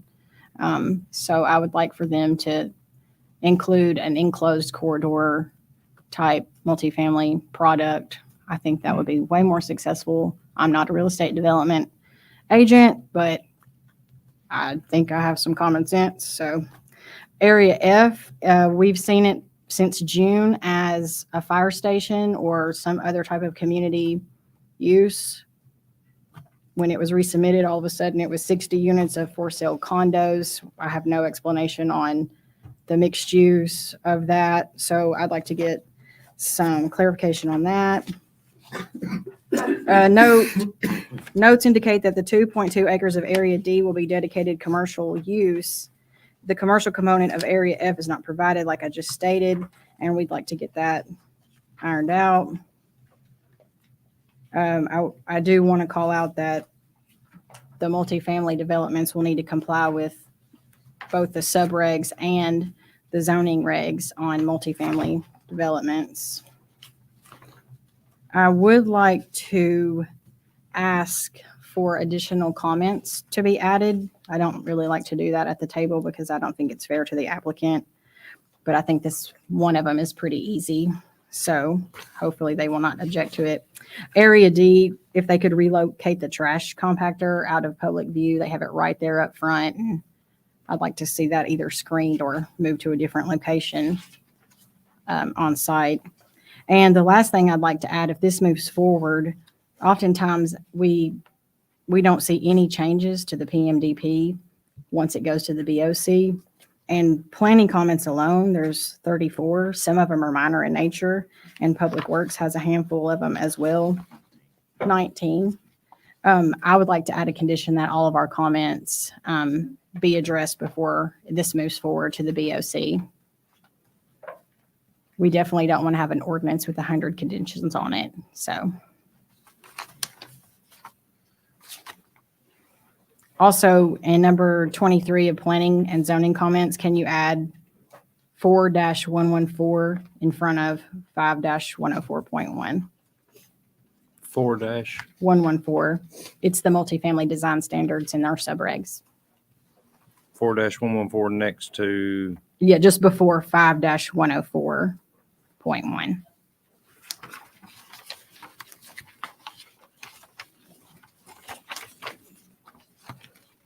Thank you. thank you. Mr. Barlow. Yes, well, as Jennifer illustrated, we have a ton of comments on there. A lot of them are, almost all of them, transportation in nature and along the lines of really just addressing the impacts of the development. This is relatively close to the interchange, but there are some access concerns and how we'd address that. I think part of it is going to be for the long-term viability of the area just north of the interchange here. As we've seen this development, actually so crazy, the traffic study for this was submitted with the property next door as one large traffic study. And it's still relatively in compliance with that study, but there was a large amount of reconciliation between the two projects for me trying to figure that out and figure out what would apply to what. So this is first of the table before we come to the property next door to this. So a lot of it you might see references to the Lowry piece to the west. Just know that we have had discussions on that. We've seen plans on that. I think it's in the process of being recooked some and then coming back. So while I'd love to see both of these together, that's been our push the whole time. This is here before you tonight. I think a lot of our comments are just going to need to sail on through with just to make sure that they're captured for the record. So I'm not going to go over any of these unless anybody's got any specific questions, but that's pretty much the long and short of it for us. Shane, did you have anything else? Just effect comment 3. Gotcha. Flood study. Flood study. I will note that Shane brought up a good point on the flood study. We've talked in depth with the folks to the south, motorsports. The floodplain through here is pretty wide, and so there's pretty good amount of floodplain area that they're going to have to contend with. And so they could obviously do some cut fill balancing to regain some area for development, but that is going to be a very, very large area. There are some other constraints on the site. You've got the TVA power lines. I think it's about a 200-foot wide easement. You can put some parking and detention in that area, but you can't put a building. So there's a lot going on through here, and I think there's even some overhead lines on the back. So there's a lot happening on this site, a lot of constraints.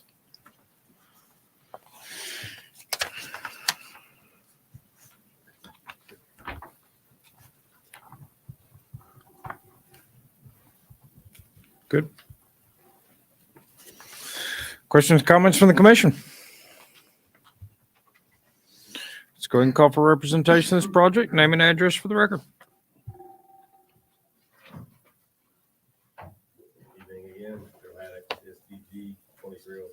Avenue. Again, thank you, staff. I'm serious. It's been 6 months getting to you. Ms. Hamlin brought up some good points that we could address real quick in the staff report. First was we appreciate her support of all 3 waiver requests. We feel like we've done a good job working within code on this project of this size to only be requesting 3 waivers. Believe we can commit to the removing the height variance request for the IR zone as we're only intending a 4-story building. Let's see. We can commit to area E going to all enclosed corridors. To clarify the number of units, I think that's just a little bit back and forth. Area D, as shown, would be 350 units, and area E, 250. So it's still the same 600 units being requested. It's just they're just split a little bit differently between the 2 areas. 350 and 250. So it's still the same total number, just split a little bit different. Area D, we can definitely find a different location for the compactor. And as we have been agreeing to on other projects, we can agree plan changes to staff ahead of BOC and give them time to review prior to the BOC, which I think we had said was at least 10 business days. Is that right? So 2 weeks. And to clarify that, as Ms. Hamlin mentioned, I think I mentioned during the land use discussion, Area F had been originally shown as the municipal services or community services building. As mentioned, that has been now moved to Area C up at the front of the site, off Beckwith Road and Golden Bear. Area F, we are now envisioning as a mixed-use office and for sale condo above, so kind of a live work type of product back in the back. And we can provide any additional definition to staff on that that they so desire.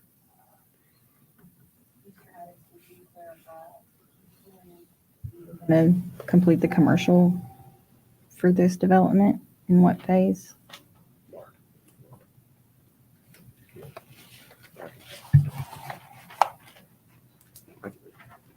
He was calling me up here. Mark McDonald, 115 Jackson Boulevard, Nashville. We intend all the commercial to be developed in phase 1. We have contracts with the hotel operator, and we're going to develop the 2 front out parcels. We have a contract on the food operation, and we have a contract on the bowling alley operator and the self-storage operator, the same guys. So we would expect that all to be phase 1.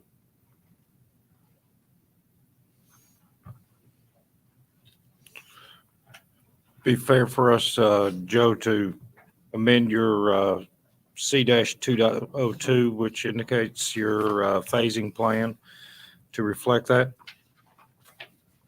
So basically, phase 1 would include areas D, area C, and area B. Yes, and as shown, they're already phased. While D is called 1, maybe it'd be fair to call, instead of us calling C and B 2A, 2B, 2C, maybe we just call them 1A, 1B, 1C. So it's all phase 1. Just show all that group as phase 1, essentially. Be great.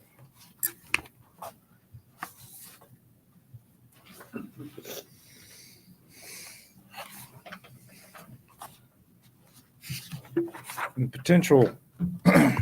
So does that need to include area A? Is that your potential hotel tenant? Yes, sir. So fair to Essentially, include area A in phase 1 as well? yeah, it's essentially everything west of the of the main creek channel. So essentially moving this to a three-phase development. Correct.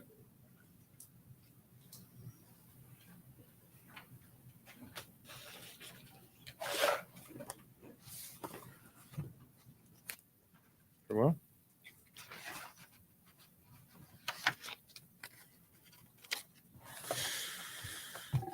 Tell me this. So you agreed to go to all enclosed corridors over there on the age-restricted side. Is it going to maintain a three-story deal then? Give me an idea of what we're going to be looking at.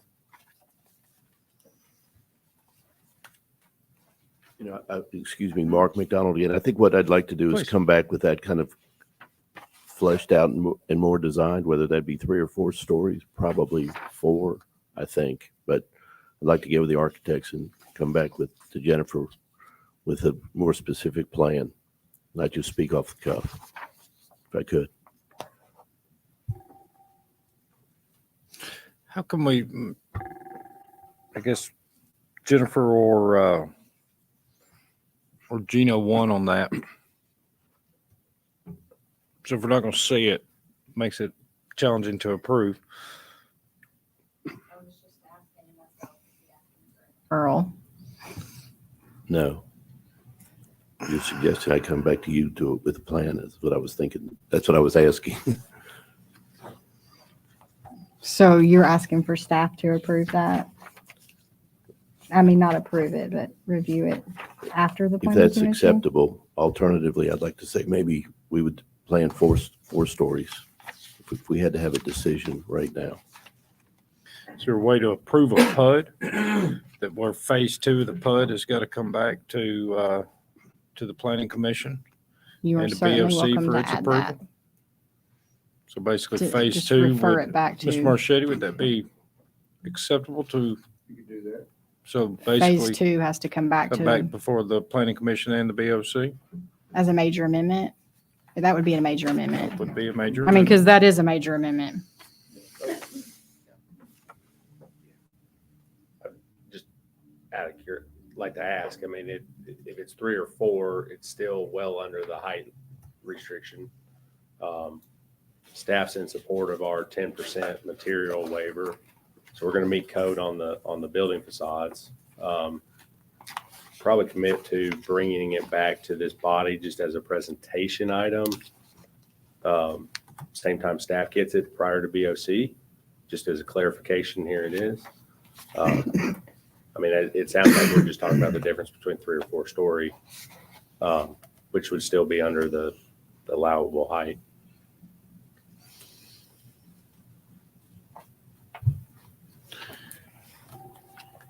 I guess my problem with that, Joe, is we've seen this since June with little changes from staff are making all these comments over and over and over, and we're not getting any results. So you would see why staff would feel a little nervous about you bringing something in that we've asked you to do over and over and over. I mean, there's like 35 comments just from planning, and I mean, there's so many mistakes in this plan. I mean, sheet C0.02, you don't even ask for the correct land use designation. So that's what gives me a little nervous reaction of you asking me or anybody else on staff to review a change in design on a PMDP before it goes to BOC or after. I mean, this is a recommending body, not me. To that point, I would reiterate that anytime there is a pressure placed on staff of this kind of situation of making comments or trying to address these things between this body and the Board of Commissioners, it places a high level of stress on us. There's a lot of pressure. You get a lot of outside pressure. It's an uncomfortable place to be, and it circumvents the process that we have in place. As Jennifer said, I can't tell you how many times we've seen this plan. Same thing recycled over and over again with a few tweaks here and there. And I think it's a disservice to this body to have a major change between here and the Planning Commission, or the Board of Commissioners. our opinion on everything, even PUDs, is that this body needs to see the pretty final plan that's going to be approved by the Board of Commissioners. If there's any major change that comes to the Board of Commissioner level, my opinion, and Gino could probably echo on this, whether I'm right or wrong, but I think this body needs to see that major plan and give recommendation on that. Yeah, I would have to say I agree. I'd rather see that rather than send it to staff and basically vote on something that you don't know what you're voting on, which presents a challenge in itself. Let me ask this. So we did that if we should move phase one forward, phase two's got to come back before us. And I guess this would be directed towards you, Mr. Barlow. Would you opinion to temporary cul-de-sac prior to the stream? Should it move forward prior to that? Or go ahead and build the entire roadway as disclosed, even though that is a phase two portion of the development? Just, I want to make sure that the roadway itself, so I guess that opinion, should it be split up like that? What would be your preference on that roadway? Typically, if this was going to be a through road, like we've talked about some of these, like Kelsey Glen, they had a pretty big box culvert they had to do that connected down to John Wright Road. That was a vital type of connection. If you've got some of these, if this was going to be a vital connection, Providence Park, they had a bridge they had to build to get over. And if there was another bridge I look for those kind of risks, a risk reward kind of a thing. If you had to build over the wetland area, I mean, you got floodplain issues you got to deal with. Probably have to do some map revisions to the floodplain. That's a pretty time consuming process. And there's really the only people that would benefit is the sales opportunity that you might get for those multifamily or whatever might be finally proposed in the back. For that, I mean, I think the risk is all on the development and none on the city. If that road got cul-de-sac and nothing got built back there ever again, I think that's always our concern, is if you put a cul-de-sac on that with and there's a heavy amount of permitting, which equals cost, that's got to go into that area, then that's a risk of something never getting built. But in this instance, I mean, if your opinion, if we don't get some multifamily built out here, I mean, I know there's been a lot of discussion on multifamily. I don't know if that's a big loss for a lot of people in their minds. Yeah. Not to put it that way, but it is. So should phase two not come back for us? I'm just wondering whether or not we put a phase one condition that says that the road gets cul-de-saced at the boundary of phase one and phase two until phase two should be approved at such time. Mm-hmm. I'd be fine with that. And then my only other comment would be in that cul-de-sac to increase your street lighting so it's not a good loitering point. Definitely. Yeah. Be a great place to hang out. Okay. And then I guess my only other question or comment, and just super hard to see on this, especially without, I think Mr. Barlow referred to it. One of the things we want to make sure that we capture in everything is connectivity. Have we, I guess, adequately reviewed to make sure that we have all proposed connectivity that we would want going forward to any lots that would have the opportunity to be developed in the future, or that we've already approved? Do we have that connectivity amongst the, because it appears we do, but I'm just not as familiar with all of the adjacent properties and what could be seen. And that would be my only other question, particularly to the south.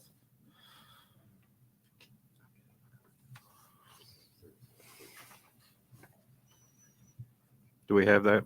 Did you hear that? Do you need me to ask again? We were discussing some specifics of the plan. No worries. My question really is, I mean, because you guys see it way before we do and spend countless days, hours, all of that. Has it really been closely reviewed to make sure that we have appropriate connectivity or opportunity for appropriate connectivity to any properties that could adjoin this development. And particularly anyone that we've already previously approved, because I think we've got one or two approved to the south at this point. And do we have that? Because I mean, even like this phase 2 on this senior development, it's got connectivity on the bottom of it. But if it is going to connect to something, once again, we need to look at how this whole thing is done, because that doesn't look like a really conducive connection point. Yeah, and so I think to talk about it probably specifically is Area E, the portion that's east of the wetland area or the stream area. That's approximately, so there's the motorsports is on the far eastern portion there, and there's a hotel. Is that correct, Jennifer? A hotel very close to where that's at, and so we've noted that on either this plan or that plan, and I think you're going to be coming back and seeing the FMDP for that at the next meeting. I think it's on our agenda for now. And so our take on it, yeah, so we added a comment. Let me find it. We did comment about connectivity to the west. That's an item 1.0. So we do have that, and they do show it. I think that's part of the big thing and how Beckwith Road eventually connects.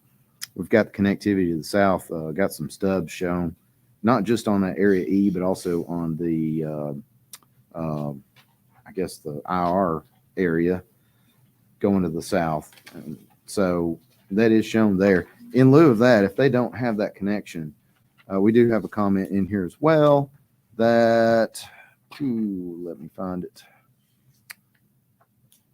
There's one of our comments actually says basically connect point A and point B, because we have the 99 unit requirement, right, on the anything.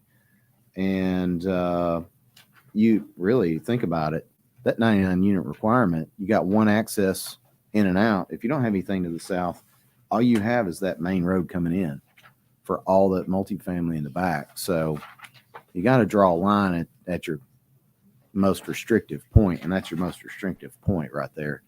So have to have connectivity. They have to have the connectivity to the south on the motorsports property on either side. Well, especially for the multifamily.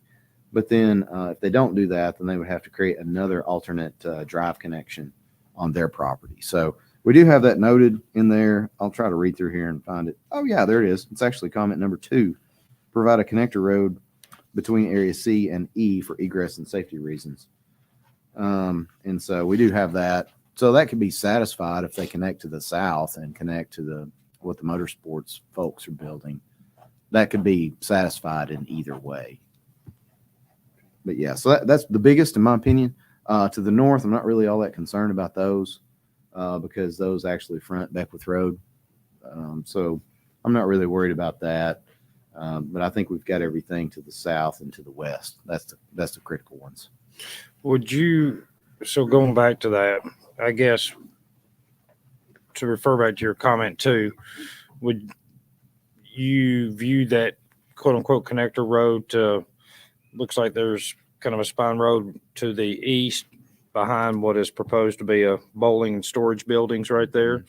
Would that be, in your opinion, to be that connector road? It could be. If you ran along the southern boundary or just in the middle portion of those, any other alternate connection would satisfy that.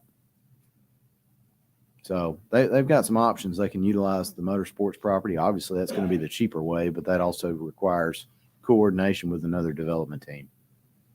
But the only thing that I'm not a fan of on that one is that you got to drive right through a 55 plus community to get there.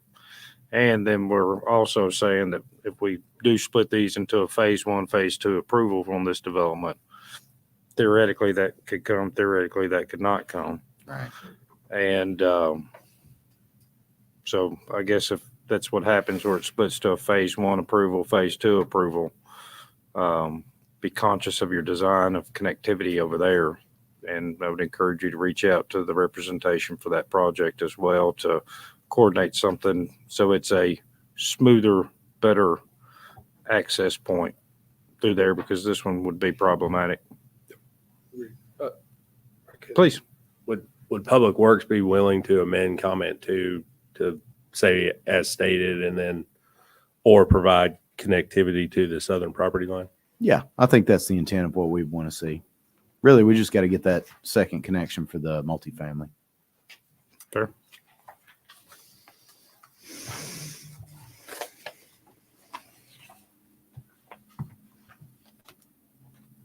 Okay. Further questions, comments from the commission?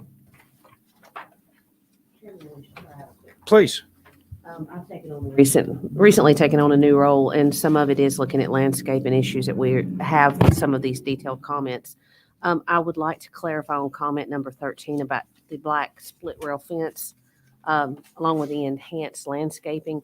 We would like that to clarify and say black split rail composite fencing, because it becomes an aesthetic and a maintenance issue and over a period of time. And that's an issue we're running into with some of these former developments. And we'd just like to get that clarified. Black split rail composite.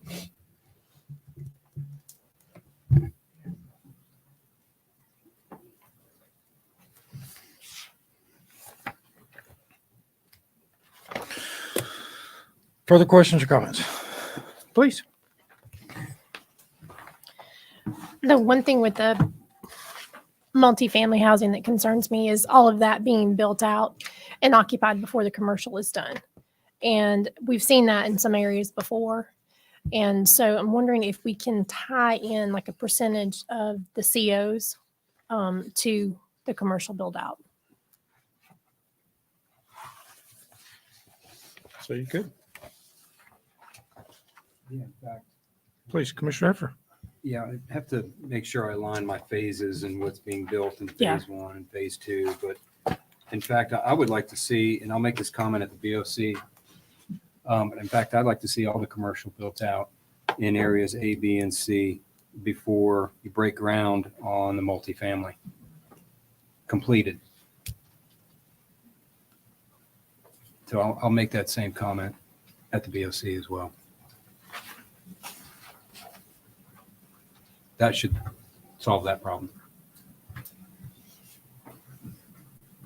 Good ones. Further input? Questions, comments? Excuse me, could I make one comment about that respectfully? Please. You know, the multifamily drives the commercial demand. So the way I got the contracts with the commercial people saying we're going to build this apartment complex, because there's not a lot of people live in close proximity to that now. Now 350 units doesn't do everything, but it does help and makes a difference. So getting these commercial people to commit and build with it, all build before that may be difficult.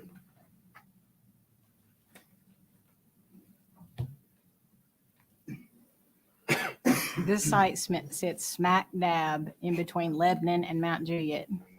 We got 40,000 people here, and so do Can they. get a lot of I people. don't think the hotel is going to be requiring. I mean, multifamily respectfully, I'd like to say that. Perfect. Further questions, comments? Let's go ahead and open the floor for citizen comments. Anyone wishing to make comment to this time is welcome and encouraged to do so. Please come to the microphone and state your name and address for the record.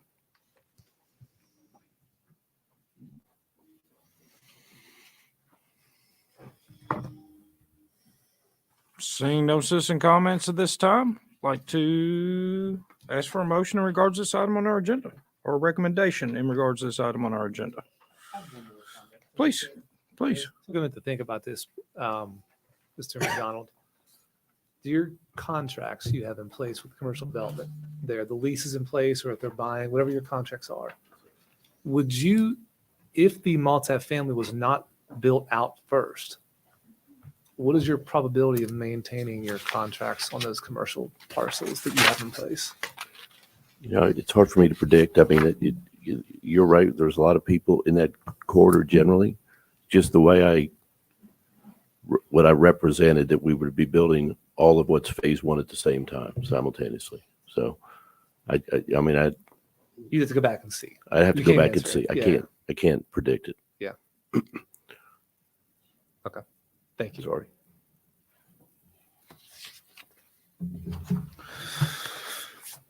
Thank you, guys.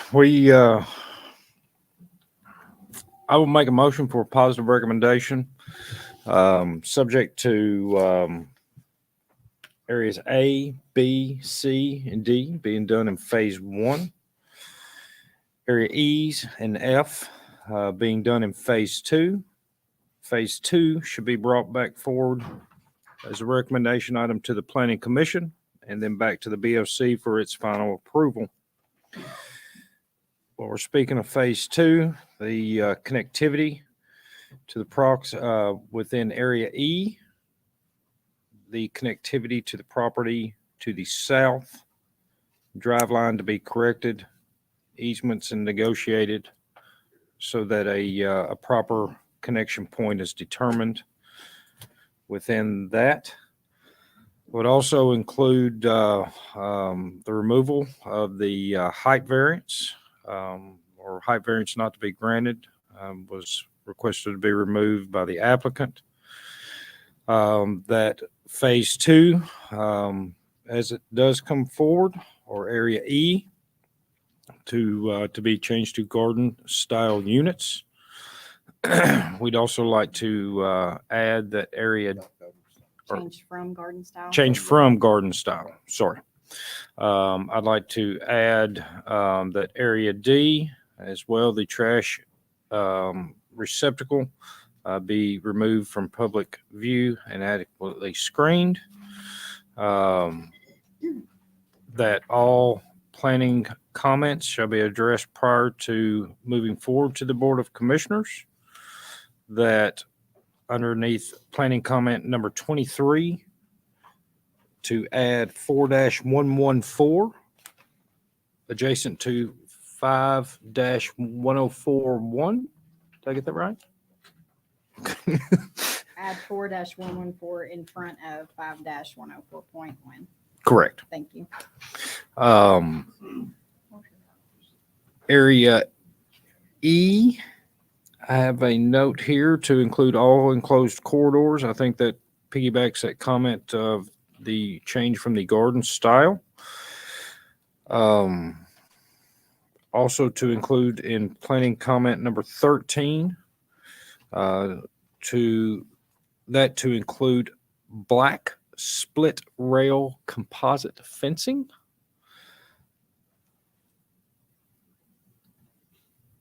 And subject to Public Works and Planning Commission comments. Furthermore, I just want to clarify, you stated remove the height variance. That's for IR only, correct? For the IR. my understanding, the applicant requested the height variance removed from all. Oh. Is that incorrect? Just they are. Okay. So the height variance removed from the IR. I think I captured everything. I hope I captured everything, and that was my motion as a positive recommendation to the BOC. Did I capture anything you wanted in there? Somewhat. Very well. Thank you. That is my motion. I have a motion and a second for a positive recommendation. All those in favor signify by saying aye and raising your hand. Aye. Against? Abstentions? That is 1, 2, 3, 4. That is a positive recommendation.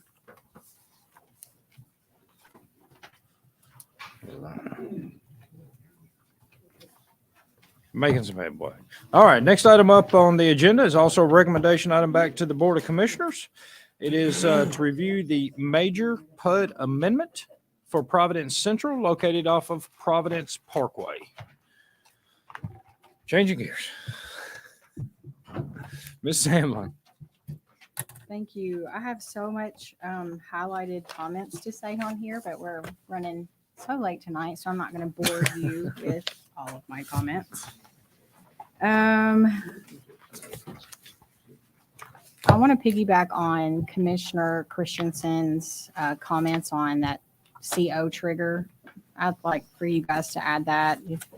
you so choose to for this development. Also, this site is asking for 308 units. I'm sure you guys can come up with an appropriate number of CO issuance that will be agreeable, I'm sure, to our applicant. We'll hear from them shortly.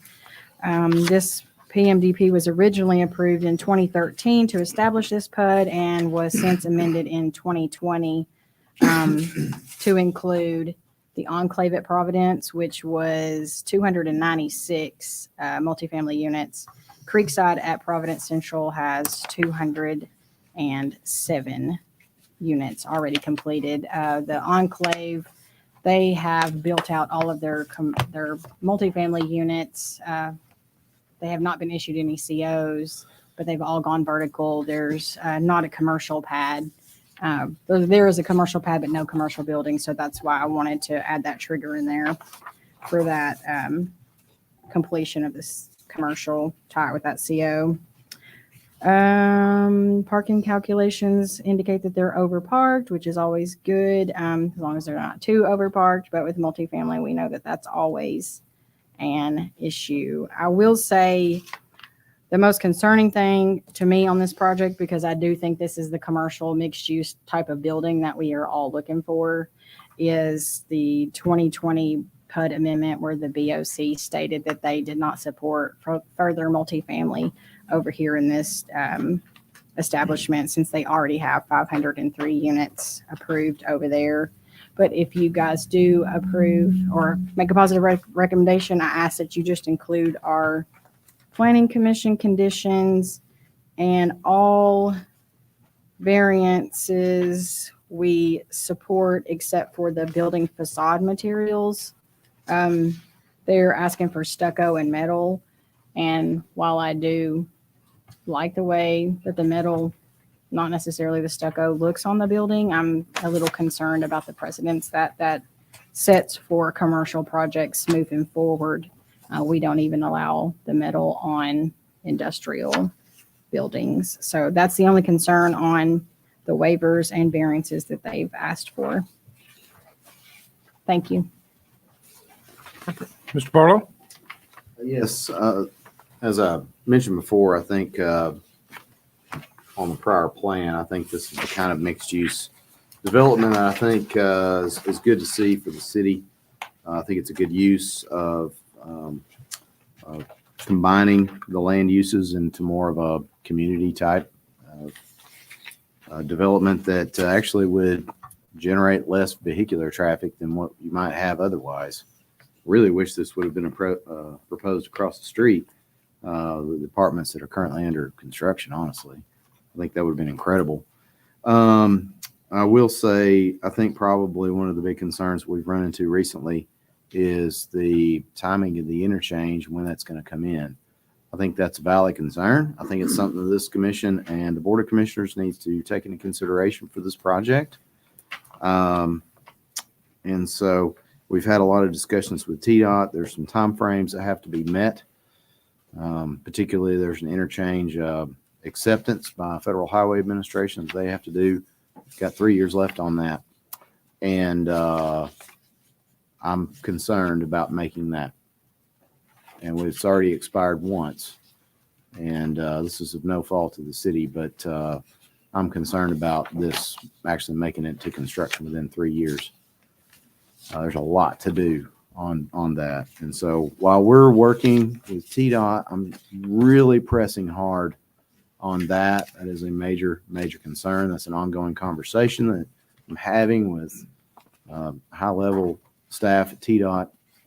And so I'm hoping to continue those conversations, but I can't give you any rosy outlook of saying that, yeah, we're going to meet that 3-year deadline. So I think that is I think that's a concern. Again, I think density of housing near an interchange is great. We've just looked at one that did have it. I think this is the right way to mix it up, though. So I give kudos to them for that kind of a mix on that. But again, my concern is the timing of the interchange. To that point, Providence Parkway, if you've driven in the extension that's gone over to Central Pike, you'll notice one but area of that's still sort of unfinished. And that's over the gas lines, the Trans-Canada gas lines. And so we've talked with the engineer on this. There are some concerns over that. I'm concerned about the interim time frame in particular. Providence Parkway can be 3 lanes. My comment on there, make it all 5 lanes. It can be 3 lanes until the interchange comes in. But I think they definitely at least need to 5-lane everything on their frontage down to Central Pike and finish out that part. But the biggest part is we got to get that weird little jog over the gas lines fixed. It's got to be done, has to be done before we put any more traffic on the roadway, especially if this gets built and starts getting occupied prior to the interchange coming in. What if we run into a snag with the interchange approval? I hope that is not a major issue, but I have concerns. And so that timing, while we're doing everything that we can possibly do as a city to see that happen, and I think this development team would absolutely agree that they want to see that happen. They've been in some of those discussions as well. The concern I have is the timing. The concern I have is also that gas line. We don't know if Trans-Canada is going to fix that at no cost to the development, or if the cost of that's going to end up being on the development as a whole. Keep in mind, you've got 2 owners out here, and this is one owner parcel right here. And so we can't necessarily speak to which side does what, but there was phasing that was done in the PUD that was passed 2 years ago. And that we're starting to reach critical mass out here where Providence Parkway really needs to get finished out, particularly that gas line. That could cost, there's 1 pipe that's been fixed. There's 2 more that have to be fixed. And you think fixing a couple of gas lines is no big deal, but these are major cross-country lines. They're 30, 36-inch sized lines. That is a lot of gas. Just to bleed out the gas for that to start working on the project, you're several $100,000 in just to bleed out that gas. That's a lot. And so not to mention all the fine tuning and work, and it's a extremely detailed fix that Trans-Canada would have to do. You're at least a couple $1 million in my opinion, just to fix those 2 lines. And so it could be more than that. We spent back in 2016, we spent about $1.5 million. It was almost $2 million to fix the 3 lines that Golden Bear went over. That was Columbia Gulf. It was since sold to Trans-Canada. TDOT had to deal with Trans-Canada when they widened 109. I think they were $5, $6, $7 million into it for what they had to fix. I'm concerned about the cost. I'm real concerned about that. And I'm real concerned about how that's going to get done. We don't have any knowns yet. We met with the development team and Kenny Martin, our city manager. And so trying to get that information. I don't know if that information has been provided to Kenny yet to make calls, but we want to be the squeaky wheel on that. I think we want to see that happen. I want to see the development keep moving along, but I've got some pretty good concerns over that. That's my biggest point at this point in time. We talked about it before, but now we're at a time where getting the connected over to Central Pike was a big deal. That was a huge deal. Getting Adams Lane done, which is underway, that was a big deal. This is the last big deal, in my opinion, as far as how that's going to happen. That combined with the interchange. But I don't want to be too wordy on that, but I just want to kind of let you know where the status is on everything. Shane, do you have anything else? Questions, comments from the commission? Questions for Joe? Please. Name and address for the record. Again. Evening, Joe Haddock, CSDG, 2305 Clyde Avenue. Fairly simple question, not too difficult, I don't think. What do you think the time frame is before complete build out and occupancy? Great question for the mixed use building in B1. So as we have indicated, I think on C101, 100 in your packet, we would anticipate zoning approval in February of next year. Land development, June of next year through January of 24. begin vertical construction in 24 and complete vertical construction in 27. So 3-year build out for that building. That is a monster building as outlined in the staff report, right? So the beauty of this building, to address one concern, is being a true mixed use building.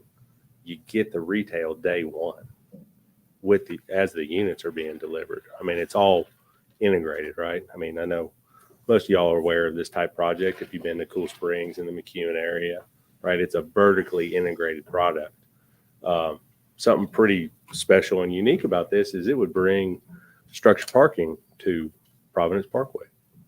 So 5-story parking deck, full wrap building. So the comment we received from staff during the original PUD amendment back in 20 was, hey, we don't want to see a parking. Let's up the density. Right, Andy? I mean, we've had that discussion multiple times. So I think we figured out a way to do that with this project. We're not losing any of the retail or office space that was already anticipated in this area, So figured out a use. It activates the streetscape, activates Providence Parkway. And I think that timing, great question again, kind of lines up with Mr. Barlow talking about the interchange, right? If you got till 26 and we're saying we're not going to be open till 27, and I think Andy will also, he can confirm that nobody's pushing. If anybody's pushing as hard as Andy on this, it's the developer, Mike Murphy. I mean, he's been at every meeting with us, right, Andy? And, the majority of the meetings, trying to figure out a way. How do we get even Central Pike done? How does that help move the interchange along? So I think a lot of this is going hand in hand. We can commit, as Andy mentioned, we sat down and recent as Monday talking about the gas line crossing. So we're trying desperately to figure that portion out. And I think if we have 3 years, we can get it done. I think the basis of my question was trying to compare expected timeframes for TDOT to get Central Pike interchange complete and when this would be complete and Right. what the disparity between the two would be.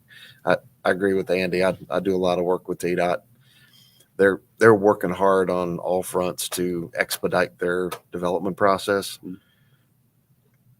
They're probably full 5 years from now before that interchange is complete, just from what I've seen, unless they really do something big to make it happen. They're a good 5 years before it's complete. So it could, and I think as Andy was giving his updates on the parkway being open, a portion of the road development in Providence Central that is nearing completion at this time would be the Adams Lane extension, which involves widening and adding a turn lane at Adams Lane and South Mount Juliet Road. That's slated to be done early spring. So, if you're looking at the development in Providence Central, you can now hit that new Adams Lane extension and you're coming out at the first light there on South Mount Juliet Road and you're on the interstate. So Depending on the time of day, not always quite that easy. But yeah, I'm just looking at that versus TDOT. I mean, it's not a whole lot different. If TDOT can expedite some of the right-of-way acquisition, expedite construction, they might be able to keep up. But anytime you're talking about TDOT, there's reasons to worry, like Andy has said. Can I respond to that? Please do.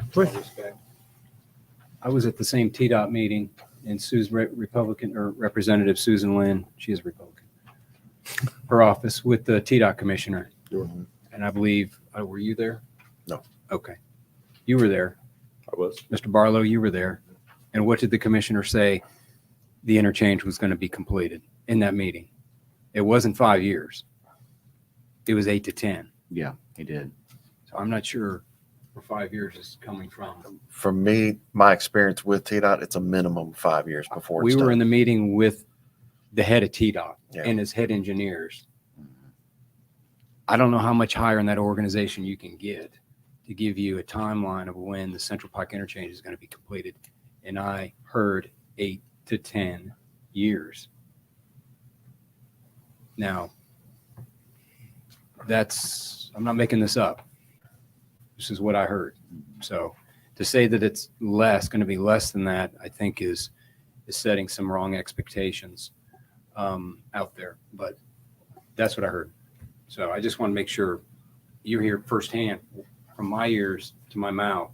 It's 8 to 10 years. That Central Pike interchange is going to be completed. Okay.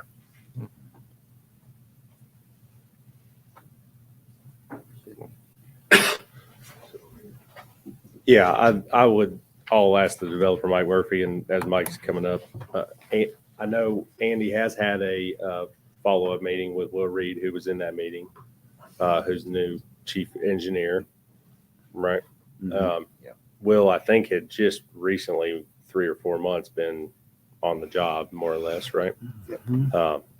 Did y'all talk any more to the timing of the interchange at y'all's one-on-one meeting? We talked some on it. The concerns came up with the expiration of the interchange access request report, which is accepted by Federal Highway. There were some pretty grave concerns from Steve Allen at that meeting, and what might constitute that. We're still trying to look at maybe alternative delivery methods. I asked Will Reed, the chief engineer, I asked him Wednesday, I said, what do you need from us to get it going? Anything. What do you need? And so, and of course, a lot of that's going to be money. Yeah.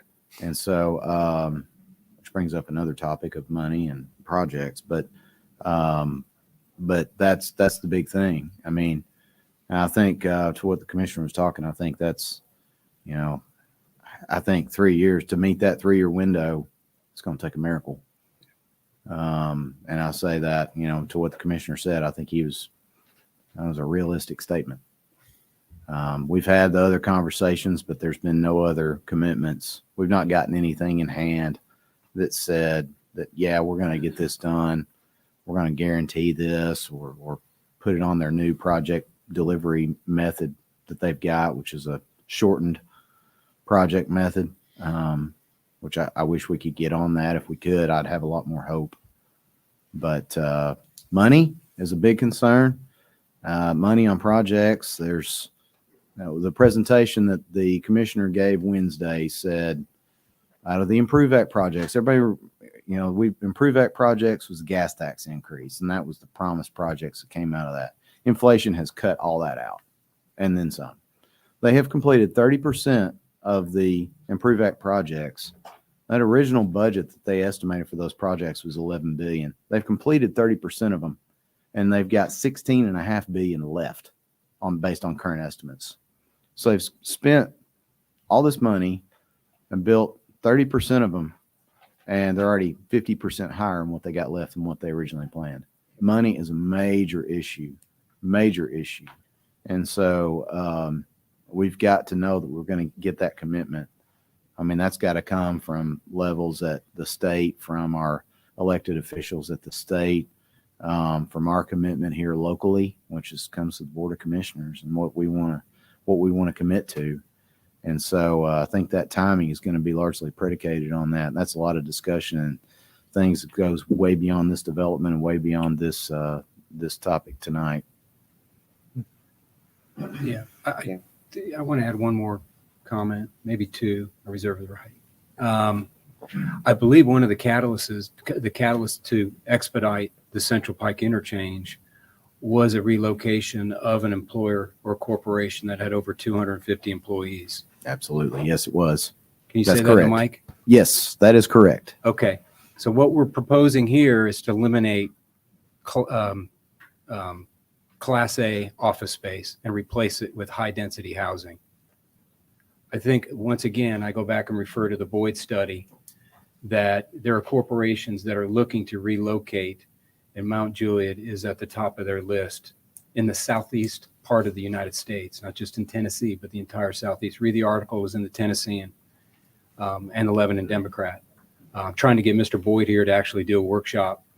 But they specialize in relocation services for corporations, and he has a laundry list of clients that are looking to relocate. I would love to see this stay as Class A office.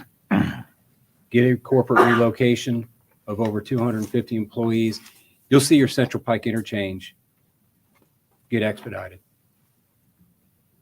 My comments. And by the way, I'm not against high density. I live in an apartment, so I'm just against high density with the wrong planning, with the wrong design, the wrong location, the wrong time.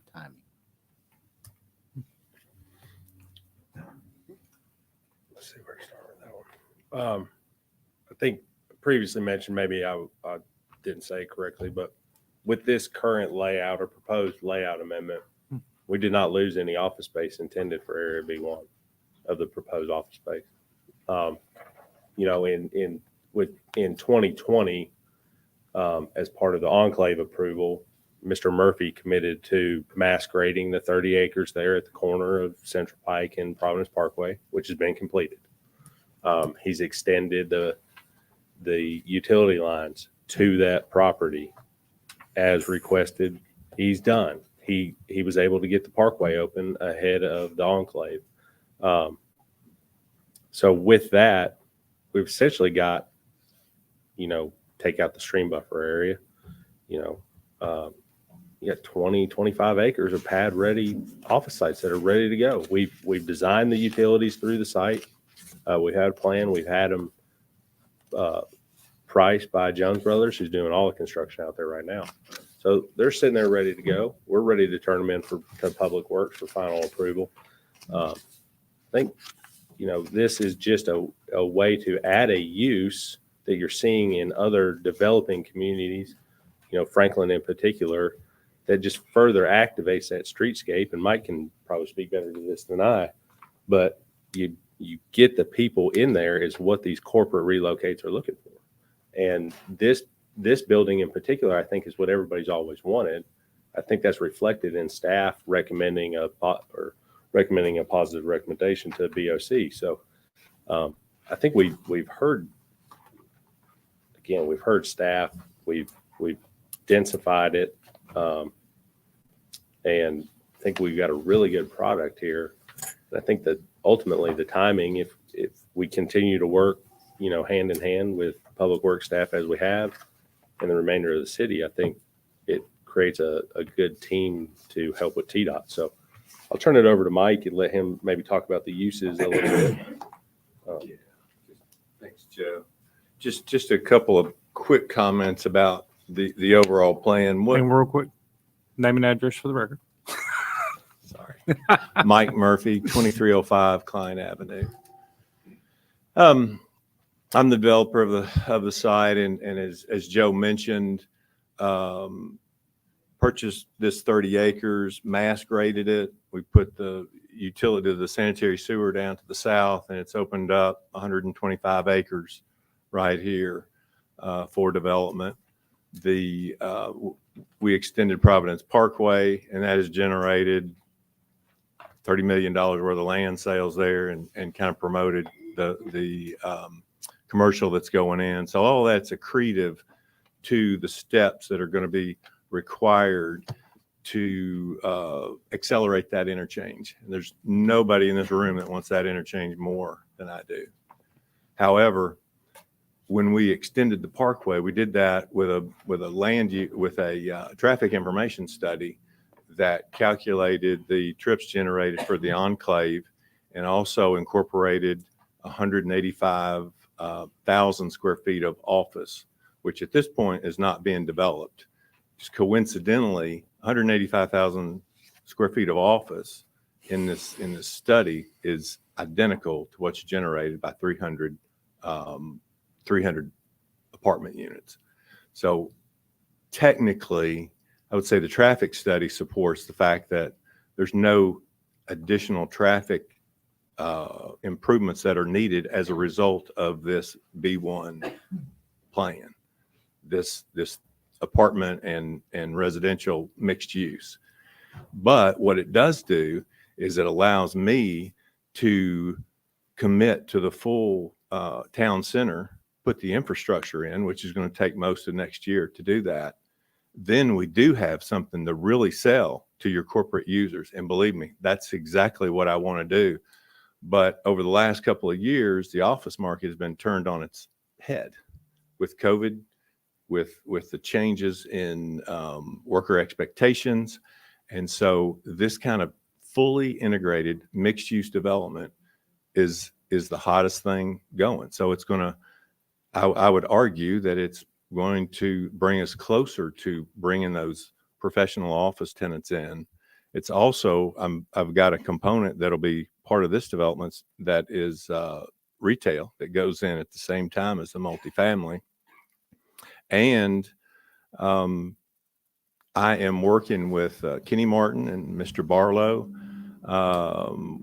We're talking about forming a task force to actually come up with ideas that will accelerate the interchange. So I'm definitely all in on trying to do that. I just want to be clear that it's not necessary to approve this project, in my opinion.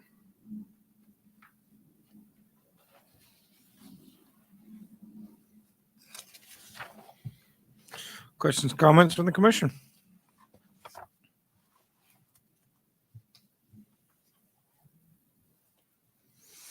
Got one, but mine's going to be for Mr. Barlow and he's left.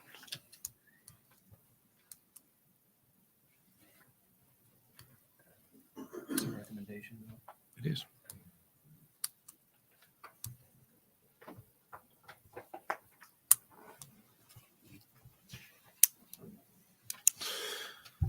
Please.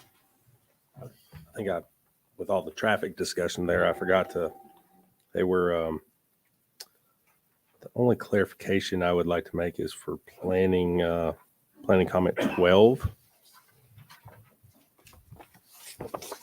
which states, replace the stucco with brick or stone masonry. We're agreeable to do that, to remove the stucco, but we would request the variance to allow with the metal as shown on the attached elevations. Majority of it is up on the third, fourth floor, up above the streetscape. What kind of metal? You know what type of metal panel? Nietzsche or something? I'm sorry? You going Nietzsche or something? I'm not sure. There's a couple of different types. Centria, there's a couple of different types of them. I'd be happy to kind of submit that with our final plan for approval or whatever.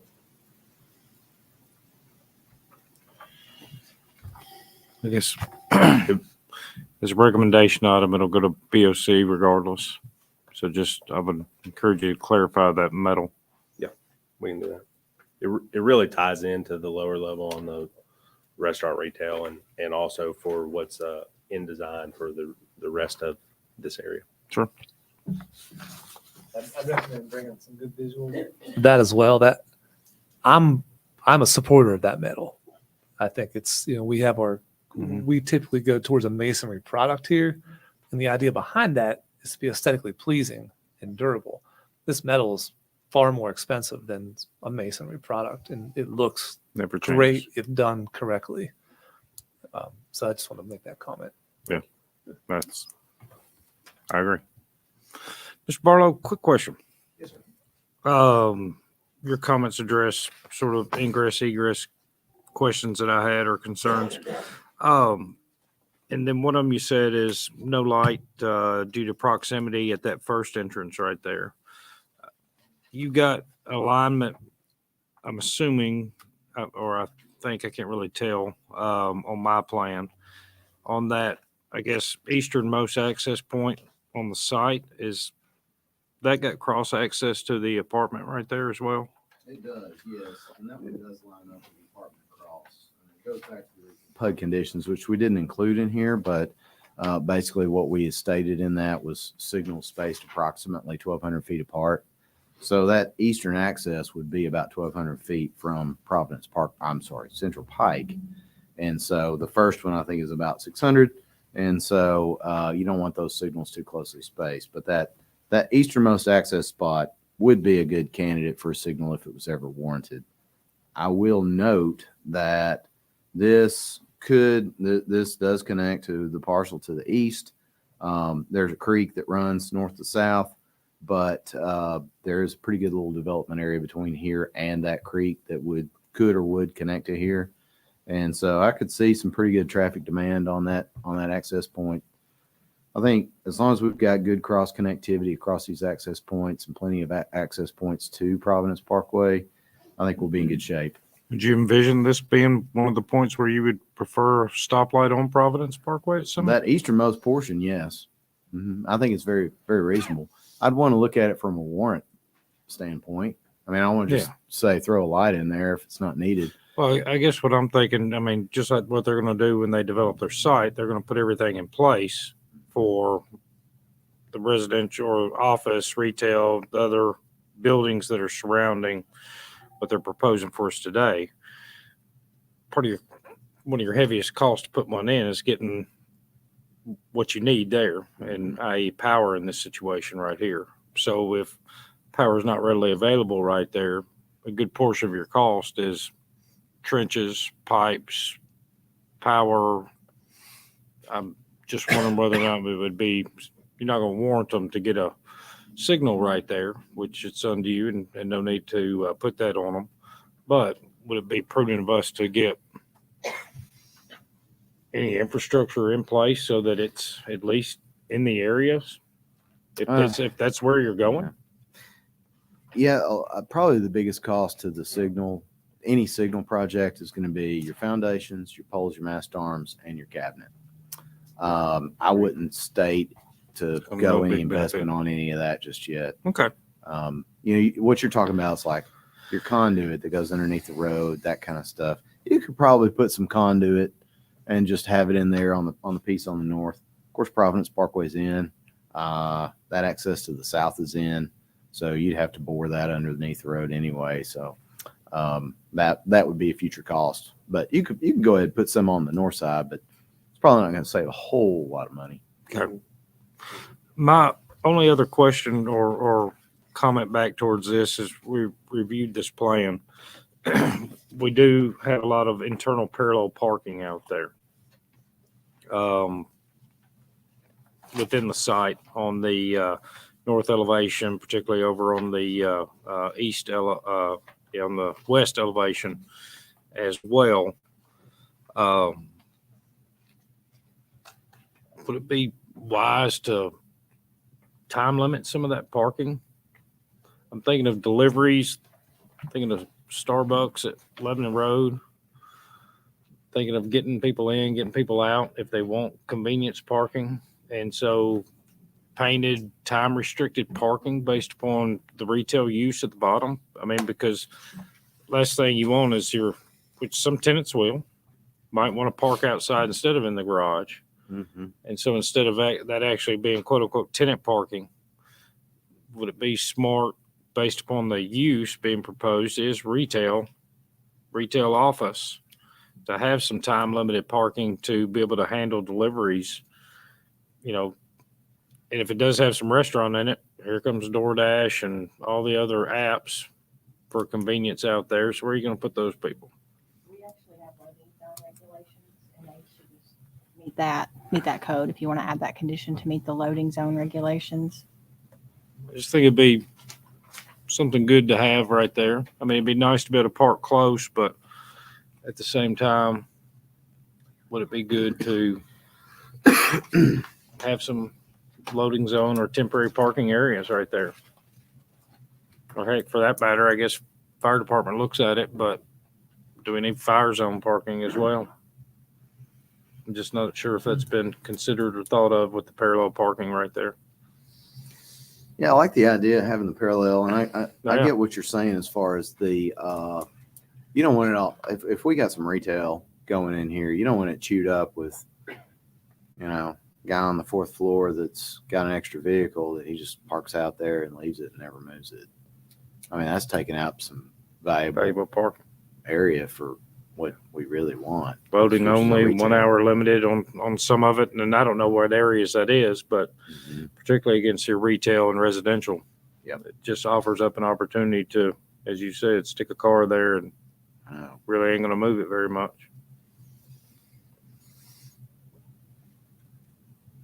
That's the only ones that I got. With that, further questions, comments? Let's go ahead and ask for citizen comments in regards to this item on the agenda. Any citizens wishing to make comment are welcome and encouraged to do so. Please come to the microphone and state your name and address for the record.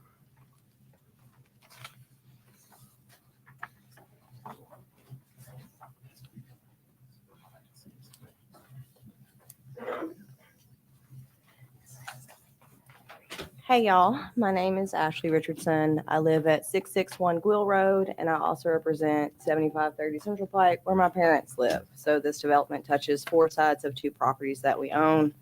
And one of these is, you have it, this sweet little thing that y'all sent out to us, you have it extended here for all of these additional homes to put here.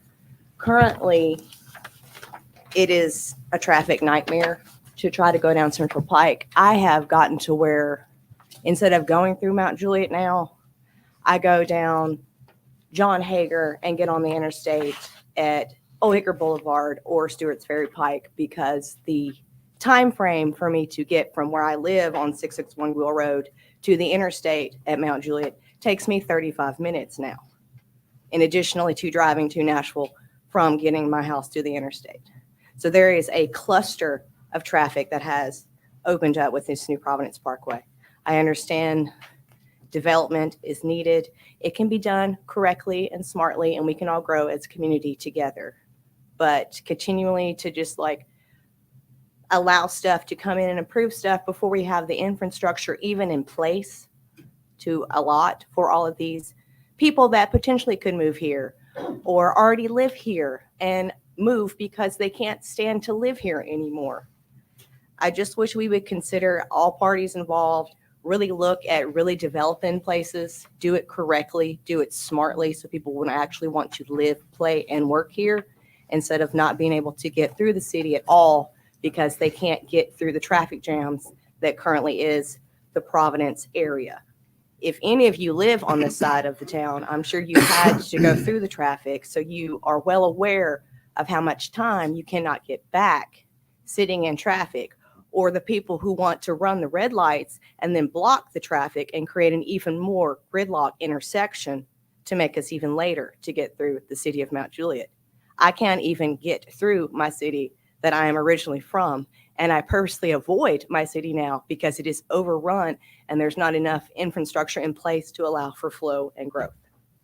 So my concerns are infrastructure and the lack of nature that is slowly being ripped away from Mount Juliet. Mount Juliet was I don't know, they started doing this in the 1980s. I remember when the first Waffle House was here. It used to be a quiet country town that was like Nashville, but it had that country feel of quiet to it. You know, fast forward 45 years now, I don't know where we're at, about like that. It's so loud, it's so busy, it's like a baby Nashville. And that's going to happen, and I'm for that, but we need to grow wisely and not just overnight. We got to learn how to walk before we can run. We're going to keep tearing down all these trees. I wish somebody would propose an idea like Beeman Park to have like an environmental, educational, and recreational facility available for Mount Juliet. The closest type of park thing like that is Long Hunter. So these are just things I wish developers and people with land and sway would consider for the community. I love that we can go and pop into Hobby Lobby and buy stuff for our crafting. I love that we can go into the Providence and see the movies. I would also love if Mount Juliet had like, you know, tiny trails to take your toddler on or your family or just things of that nature to really make you appreciate what Mount Juliet is. It is a little gem between the lakes. So if you want people to live here and really like living here and not being frustrated living here, I just wish we would take more consideration into just the infrastructure of what we want to do with this place. Literally, that's all that I ask. So thanks for hearing me. Thank you.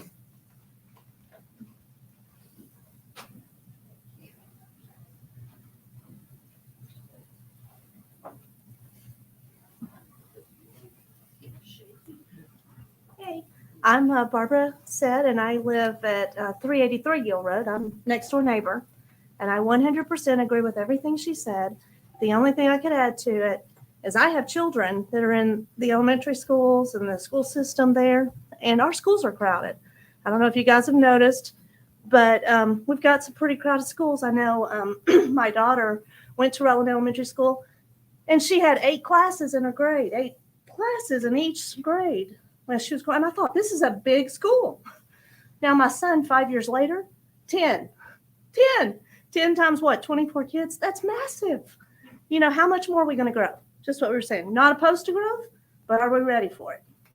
That would be my thought. As well as the traffic. Insane. I drive to Nashville. I go to Hermitage now to get on the interstate. It's terrible. That's it.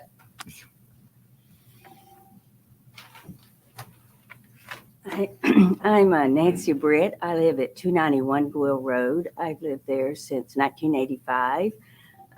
Remember the first day Cracker Barrel opened and ate there, was glad it came. Saw Providence from the ground up, and I love every bit of it. But I don't know if you guys realize this or not, but you know, on the north side of Mount Juliet, there's a lot of 4-lane roads. On the other side of Mount Juliet, we have about a mile of 4-lane roads right in front of Providence Marketplace, and some 4-lane roads on Belinda Parkway. Everything else on the other side of the interstate is 2-lane country roads. Yellow line, no shoulder, and we have a humongous traffic jam. Today, I sat on Central Pike 15 minutes while they're working on what I now realize is gas lines. We were hoping they would put a turn lane there at where the new Providence Parkway comes out on Central Pike, and it looks like they are, but can't tell for sure. So the question is, you know, why are we keep building apartments? Why are we keep proposing apartments? All the apartments are going to have at least 1 car, maybe 2 cars, when all we have is 2-lane roads. And I know there's plans. And I personally can't wait for the interchange to come. I hope I live to see it. If it's 8 to 10 years, I don't know if I will or not. I may not make it. If it's 5, maybe. But I love the fact that you closed Adams Lane. I hated that road. It was very dangerous, the worst road in the county as far as I'm concerned. But why are we even thinking about more apartments? We already have on Providence West, what do you say, 300 more apartments, 300 more cars, possibly 600 more cars. We still just have 2-lane roads. And you may not realize this either, but when you have all these apartments, everybody over there buys kayaks and paddle boats and jet skis. And then they come on John Hager Road and Gwill Road, which I know is a county road. I know you guys aren't responsible for county roads, but you are responsible for bringing all these people in here to let them buy these things. And then they come down there, and there's no way Vibrant Creek and 7 Points can hold all these extracurricular activities that all these people in these apartments are buying. So since we've been there since 85, I mean, it just keeps getting worse and worse and worse and worse and worse. And now you want to build 500 more apartments? Please don't do that before the roads are fixed. We need 4-lane roads on the other side of the interstate. Thank you. Thank you.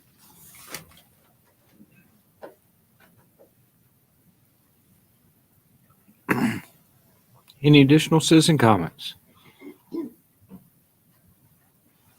Seeing those additional citizen comments at this time. Looking for a recommendation in regards to this item on our agenda. Motion. Please. Negative recommendation to the BOC. That is a motion and a second for a negative recommendation. All those in favor signify by saying aye and raising your hand. Against? Abstentions? That is a negative recommendation.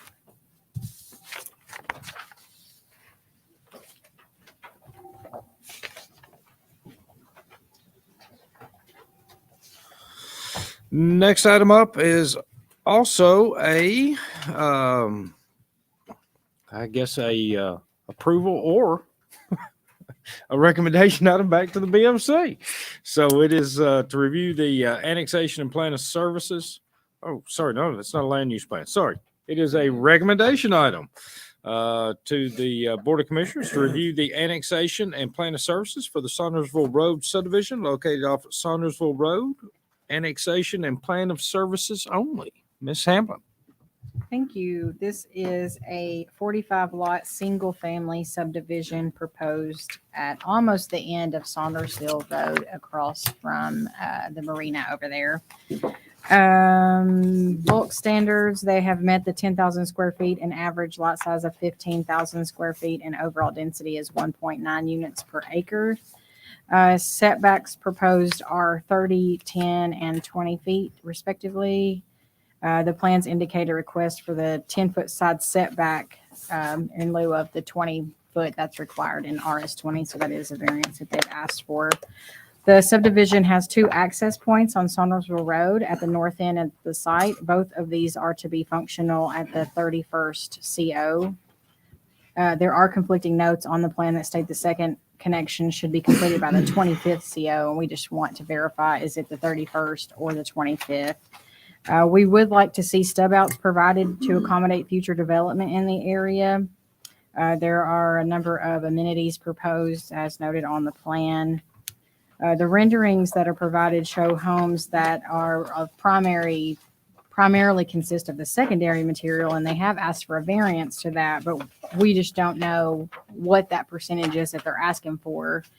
So we'd like for them to define the percentage of the variance they're requesting for that secondary material.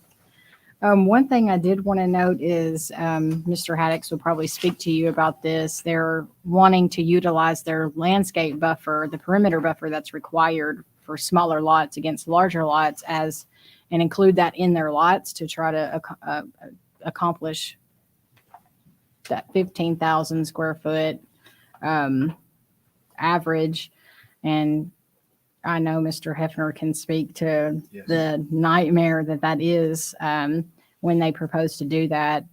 And Gino can confirm that that is their yard and we cannot control what they do in it. So once the buffer is installed and fences are put in place, the homeowner can just rip that out and move their fence, and then there's no perimeter buffer that's required. So staff has asked that remain an open space and be maintained by the HOA. We also request a connection from Road A or Road C sidewalks to the proposed Greenway Trail. There's a list of variances which we support most of those and want to define again that secondary material. I'll let Public Works go over theirs. They did make a note that there will be a 10% cap on the number of rentals, and Mr. Marchetti is reviewing those. There is a misquote on the plans, and I added a condition if that's okay. Again, I don't like doing that. I don't think it's fair to the applicant, but it's very minor in nature. Remove the reference to RS10 in the site data table. And if you guys choose to approve this or give a positive recommendation for it, would you please include our conditions as listed?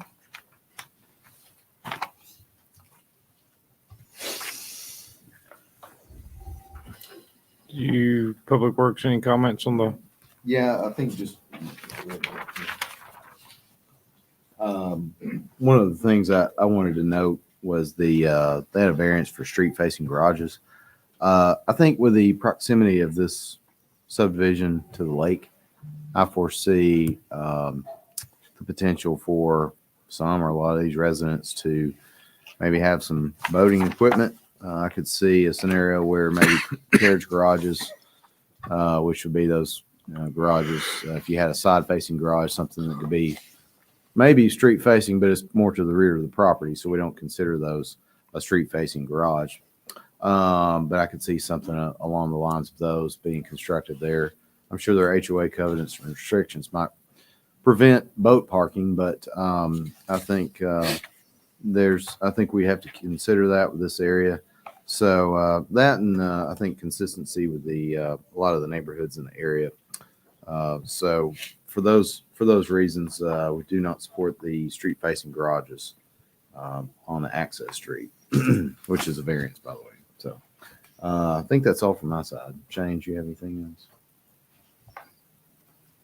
else? Yeah, steep slopes.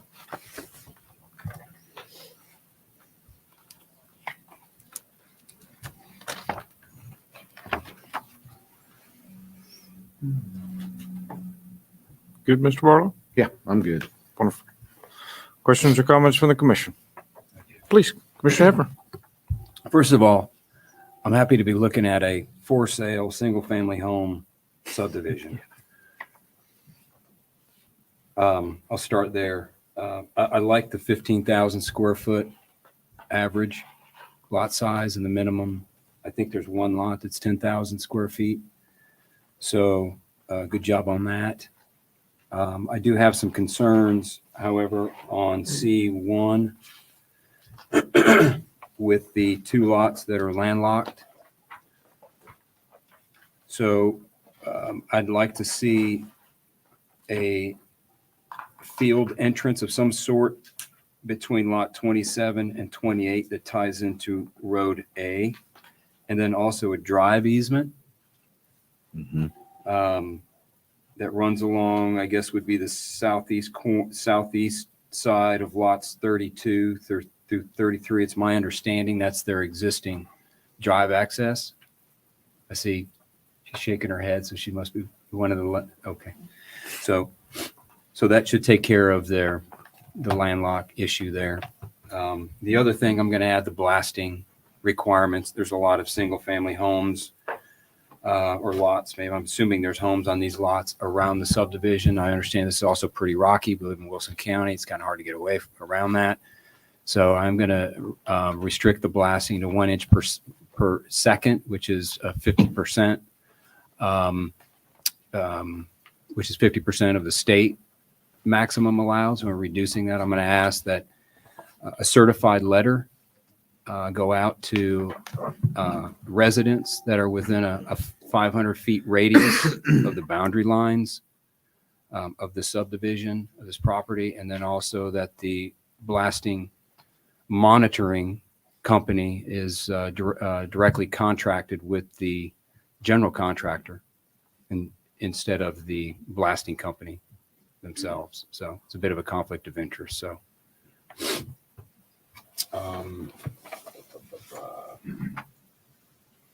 and I think that's it for now. Yes, good catch on that, Commissioner Hefner, on that. And yeah, I would clarify, probably, I guess we could say, call it a permanent access easement, because I'm sure that that's probably what they have going across lots 32 and 33. So we weren't aware of that going through there, but the requirement is you cannot cut somebody's access off. We could have them provide a good solid access to the rear. However, I don't know how their properties are set up, not based on I've not investigated that too much, but at least having it something between lots 27 and 28, a permanent access easement there and a drive, at least a drive stub or something like what you mentioned, a field entrance. Additionally, I think one of the comment I failed to put on here, but I would like to request that we add is that the any improvements at Saundersville Road are subject to the approval of the Wilson County Road Commission.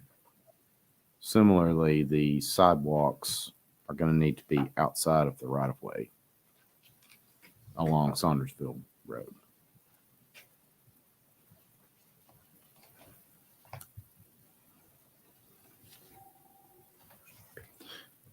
I've got a question on the easement and the access to those.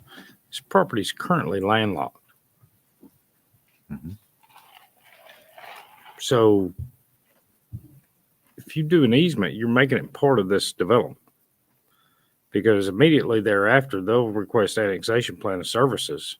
And all of a sudden, these landlocked properties become a part of this development. So if we do this, it's just part of this development, which in turn probably brings a modification back. I mean, telling you, it'll come. I mean, somebody's going to be wise enough to grab that right there and pump 2 or 3 houses on this thing, request annexation plan of services. They have to also request an amendment to this code.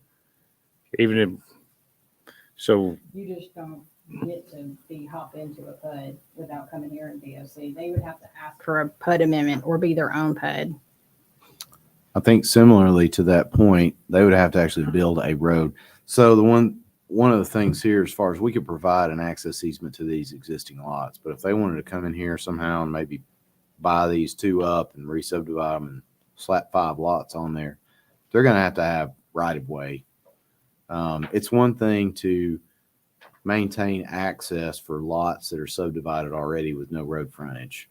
That we got to maintain. We've already ran into that. Nichols Vale, if you recall, Laura Valley Estates, which is a really, really old subdivision. It's over there off of Faulkner Lane. There's roads subdivided out, or there's lots subdivided out there without road frontage that exists today. But the access easement is there. And part of that access easement went through Nichols Vale. And Nichols Vale had to go through the process of providing them an access easement. They modified it slightly, but they did maintain and provide that access easement through the back of some properties over there in Nichols Vale. And they actually connected it to one of their roads over there. So they changed their access a little bit, but they did maintain access to the properties. Now, those are subdivided properties that I think maybe only 1 or 2 of them are built on, maybe. But the remainder of them, I think, are subdivided, and they might have different owners, but they're not built on yet. So, but I recall that being an issue on that one. This would be something very similar, where we have to consider this development has to maintain access. But I think to your point, that's what I can't recall a scenario to where we've ever given somebody access that has never had access. I mean, this property's never had access to anything. Well, supposedly they have some sort of an access easement agreement that exists out there. Now, I'd want to research that some to see what I they think have. that would be wise. You're changing the complexion of it. I believe the homeowners may be here tonight. Okay. If you would like Great. to invite them to come speak to how they access their property currently. Perfect. I will note that was not disclosed on this plan that was given to us, so we have no knowledge of that. Yeah, because I mean, yeah, if you can give them access, just saying, it opens a little bundle of worms, possibly. Got my other questions are for representation. Please, Commissioner Christensen. First of all, I will echo what Commissioner Hepner said. I'm glad to see some single-family homes instead of multifamily homes, but I have a lot of concerns for this development. I live right at the connection of Nonneville and Saundersville in a development called Ridgeview Preserve.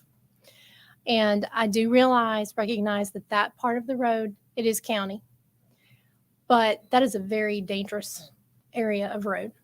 There is a sharp, almost 90-degree turn there where I know that there has been fatality accidents, as well as other accidents that have happened there. The road has no shoulder. There's no sidewalks or anything. So when you're talking about adding 45 more houses on this road, which has a very busy marina across the street and gated communities beyond it, I have a lot of concern about this road. And as I see this plan, there's not been any offer to do any offsite improvements to help this, even though I know this is the county. You know, have they talked with the county about this consideration? And even coming down Nonneville to access Saundersville. Just before you get to Nonneville, there's no shoulders, steep drop-offs, and I'm thinking of construction equipment, even getting in there. So there's a lot to consider about the safety of that road. We take our lives in our own hands, just turn it into our subdivision because people come flying around that curve. Secondly, with thinking about what we had happen in 2022, if we had another tornado or something come through, we've got a situation where we've got 45 houses on a cul-de-sac. And it is a safety issue to me. And I just have a lot of reservations about this, and I couldn't support it. Thank you. Further questions, comments from the commission? go and ask for representation to the project and name and address for the record.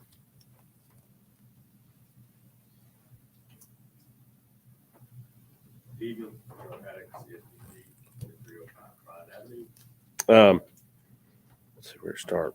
Appreciate everybody's time tonight. I know this has been a long one. So as everybody's been talking about, 45 single family lots. Really envisioned as a, help enhance the great amenity y'all have up off Saundersville with the marina and the lake right there. We've worked hard here to get the lot count down to, not to be able to come before you and not request a land use amendment. So we've met the minimum size requirements. Right now I'm going to say that we're in agreement with all staff comments and conditions, and respectfully request your approval and move this forward to BOC. Ms. Christensen, discussions with the county road department are ongoing.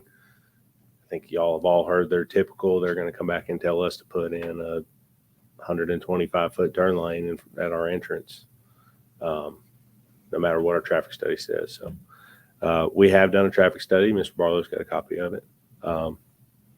But happy to go look at any of, maybe we can do an in lieu of with the county, and we can look at some other areas of concern up on that road. Maybe do hey, maybe we don't need the improvement here at our entrance, but let us go down here. Happy to take that under advisement. Talk to them about that. Please. If you're anticipating the county requesting that turn lane, which I agree they will, would you be willing to agree to it now? Yeah. 125 foot with tapers, adequate taper distance is what their typical requirement is. 125 foot. I looked at Mr. Barlow to. Was that on the? He's agreeing to put a turning lane in. Yeah. I mean, ultimately, I think that the county's probably going to require it. Do you know if they're requiring it at both the access points? Don't know that. You typically with the county, it'd probably be the road A access, I would think. I guess I bring that up because if they did require it at both, you're probably looking at widening across almost the entire frontage. Yep. With the 3-lane section, because by the time you taper back, it'll be overlapping with the other taper, and so you're looking at probably 2 left turn lanes. So your one at road A would be a few hundred feet long. Okay. So I'm going to add that as a condition. Well, I think it was already, and is this what you just added? Improvements to Saunders Road to meet county road standards. I think that should cover it. That condition you just added. It would cover it unless you wanted to have something more specific to it about maybe just going ahead and making it a 3-lane section across. I mean, that would be the other. Yeah. If they're, just making it a 3-lane section. So you have a middle turning lane. Yeah. It would still be obviously subject to the, we BOC. can't supersede what they would do. Oh, I mean, sure. they could say your recommendation is trash, and we're going to do what we're going to do. But I think it could be a good recommendation to them. Okay. Yeah. All right. Let's add that. Got a question. Commissioner Rast? Mr. Barlow, the 2 entrances that are shown here, that's reflective of the letter of the ordinances, but is it really reflective of the spirit? I would argue that it probably doesn't.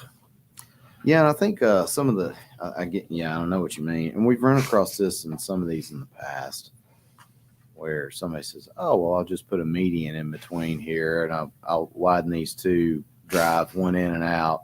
Luke can probably recount about 10 of them. Yeah. Since I've been here at the city, where they do that. This is, it's better than that situation. I'll give it that. We've talked some with our fire marshal on some requirements on the 30 homes, and so, which is kind of new to us. I mean, so our code speaks to the 99 units or lots or whatever you might have. on one access. It meets that. All right. It meets that just with one access. It doesn't meet the 30, which is the fire code. And so we've not, I don't know that we've dove in and really made some hard changes. That really requires us going through some subdivision reg changes on what and how we meet that. That's a huge change. Yeah. It's a big way of doing things a lot differently than what we've done them in the past. Right. So to answer your question, I mean, I think probably what you're getting at, is it a token access? Yes. It is. I won't. It is. I'm telling you it is. It is. Let's call it what it is. It's a token access. I feel the same way about Red Sea. So we have a requirement of cul-de-sac length max is 14 lots or 700 feet. So we're getting some token roads through there to try to circumvent those regulations. Looks like the person bending over grabbing something. See the legs and reaching down with the head bending the cul-de-sac. You can't unsee it once you see it. You see it now? Darren's over here too now. Look, legs bending over grabbing something. There's a second. I'm done. Yeah, sorry, delirious at 10. Oh, I got a couple things real quick. Can I follow up first? Yeah, please. So just to clarify, road B is required. Yes. That's a question, I guess. Unless they have to have a second access, unless they sprinkle the Yeah, that's houses, the alternate. Okay. anything over 30. Okay.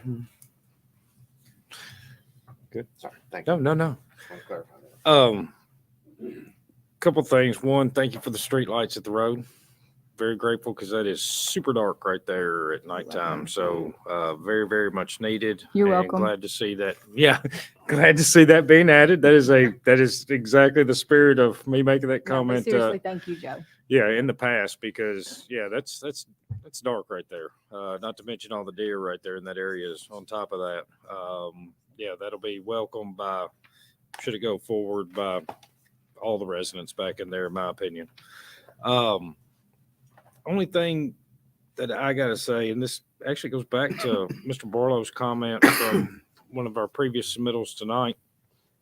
And in speaking of density and higher density at the interstate and lower density at the lake, missing that lower density at the lake. I think that there's an opportunity right here for a home run. This is a pretty strong piece of property with a lot of acreage. I think whomever you represent on this one has missed the boat. I think that these lots will be larger. I think that the opportunity on this is far greater to reduce your lots and build a premium houses, reduce it so that you don't have this spine road in this entrance, gate it, your proximity to the lake and the amenities that area of this town offers. Somebody on the marketing team missed an opportunity. And I will say, as somebody that sat up here and looked at apartments and recommended them as we move forward tonight, this is a missed opportunity, strongly missed opportunity. Somebody didn't know this area very well, in my opinion, that this could be something to be a signature place to live. Reduce this thing down to about 24 premium lots, gate this, get rid of that other road. It's a fairly level piece of land, but probably going to have some issues with some coarse features as you do in that area over there. I imagine Commissioner Christensen can speak to those as well as I can. My late father lived right down the road here on Queens Drive and grew up in there. Kind of is what it is, but I just think that it's sorely a missed opportunity. That if somebody really put some creativity hats on this and really found out, I mean, you don't develop stuff unless you're in it to make money. To me, you're losing money. So whoever you represent, I hope they hear that. That's all I got. Commissioner? In my day-to-day life, I am part of that marketing team, but not Yeah. for this development. And I agree. I think the profile buyer here, they've got close proximity to the lake, and they've got toys that they're going to take out to the lake. And on this size of lot, with the size of garages that come with this, they have nowhere to house those toys. So if we have larger lots, you can build an auxiliary garage, we'll call it, or you can have a 4-car garage, or you can have a tandem depth garage. You can have something large enough to store what the residents are going to use there. Maybe not all of them, but the profile resident is going to want that. And then the byproduct of all that is it alleviates some of our concerns. Everybody wants lower traffic count, so that's easy right there. But also you take away that second token access point we all know is just there to be compliant. It kind of looks and functions silly. So it takes away that. I think that's the direction I think we need to head on this. 1 acre lots are going around 250 out here. These little 10,000 square foot lots are going for about 50. Math is easy. That'd be my only comment. My only other comment outside of that, we started with annexation and plan of services. Would it be inappropriate this time, since we're not really discussing annexation and plan of services, but we're pretty much discussing the whole preliminary master development plan? Would it be inappropriate for us to hear these together? Would not be inappropriate. Very well. Is there any objection from the commission? So let me reread this real quick. At this point in time, we're hearing item 10.1 and 11.1 together. Item 10.1 is review the annexation and plan of services for the Saundersville Road subdivision located off Saundersville Road. Item 11.1 is review the preliminary master development plan unit development, including a rezone from Wilson County R1 to RS20 PUD for the Saundersville Road subdivision located off Saundersville Road. Both of them are recommendation items to the Board of Commissioners, and we are hearing them together. For the record. Further questions, comments from the commission? Fabulous. Thank you. This time, let's call for citizen comments in regards to this item on the agenda. If citizens wish to make comment, welcome and encouraged to do so. Come to the microphone, name and address for the record. Hello, my name's Steve Pearson. I'm 8751 Saundersville Road. I've lived out there for 53 years. I walked all over this piece of property y'all talking about right now. Yeah, footprints all over that thing. You're talking about that little access road that goes right there in front of it. That was the main road up until about 122 years ago. Until 1900, that was what we call now Saundersville Road. It went behind my house. It came down through there. But they changed it and they straightened it up. Now that road, the Saundersville Road, used to go all the way across. It had multiple ways of getting out of there. You had a tornado, or used to talk about tornado stuff. Right there in front of where you're at, Riverview, right there at the four-way stop, there was a huge sinkhole. Every time it rained, it filled up with water. We was trapped. We had to get off the school bus at the four-way stop and walk 3/4 of a mile to the boat dock to get home because you couldn't get through there. In 1980, they filled all that up. And because the original road curved around through that, where that gas station is on that curve, it was down farther down the hill. That was on part of Mr. Saunders. When he built Saunders, he stopped at Knoll Road. That was the old Lagarda Road.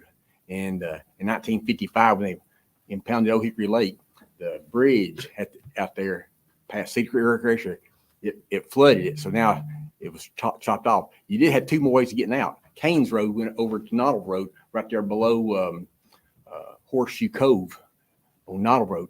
That road ceased to exist almost 100 years ago. And Scufftown Road, it still exists.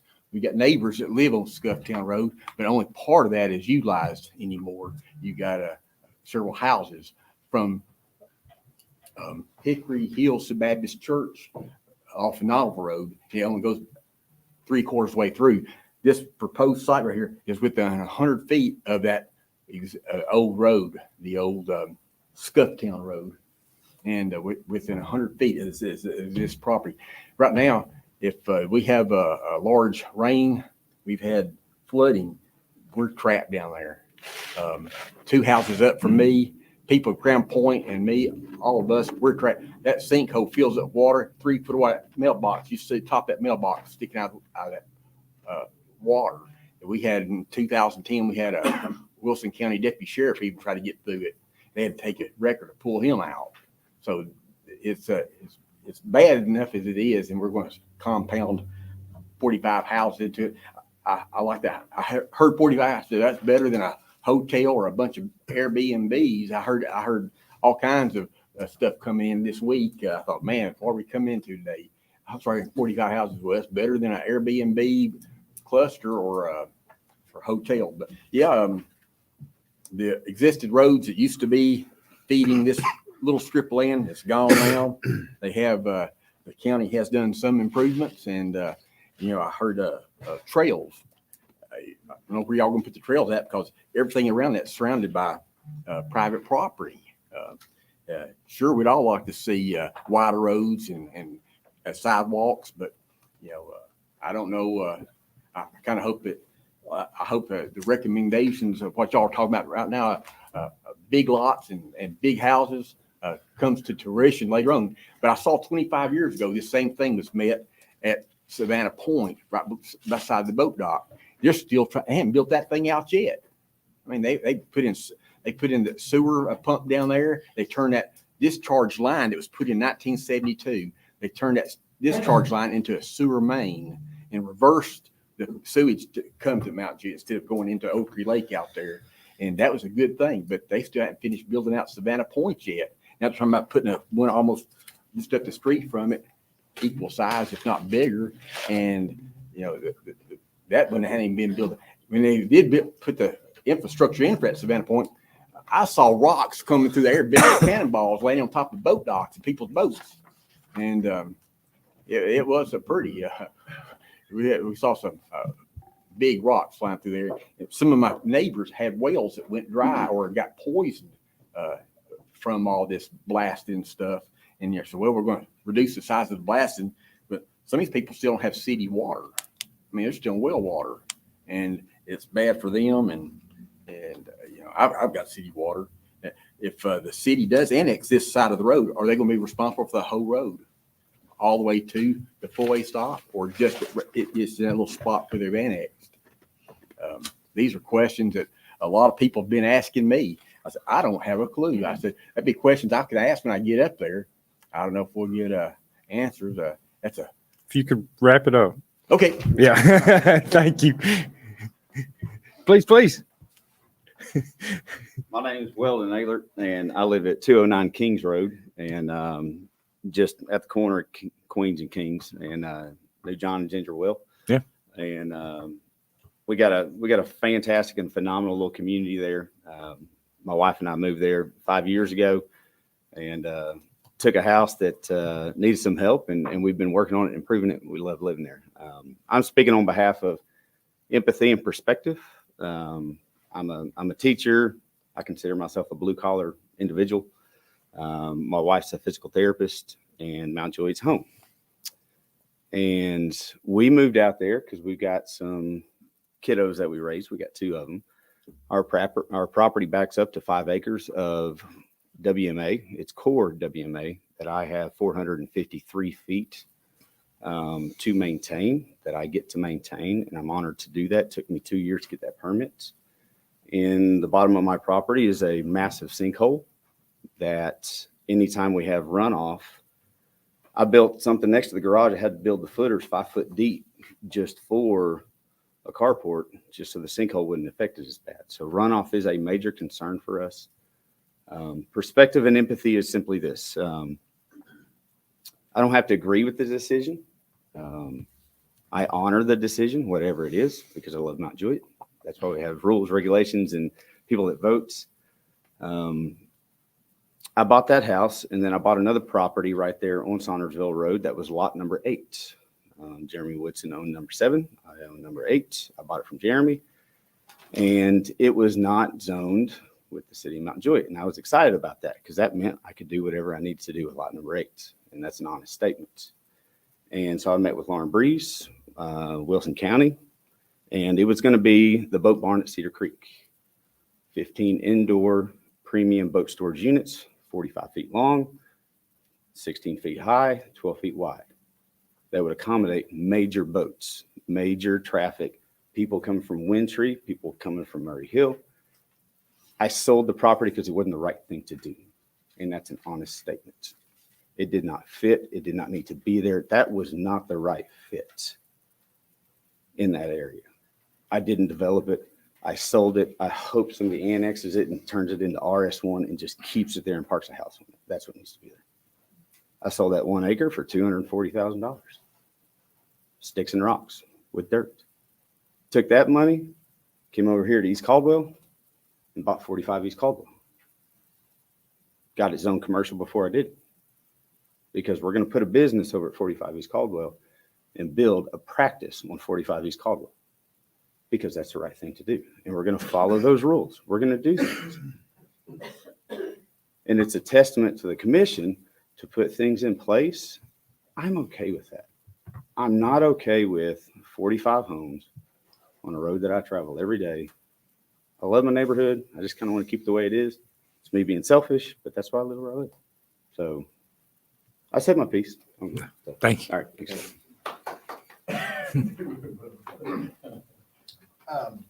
My name's Kevin Brown. I'm at 8930 Saundersville Road. I'm directly across from this proposal.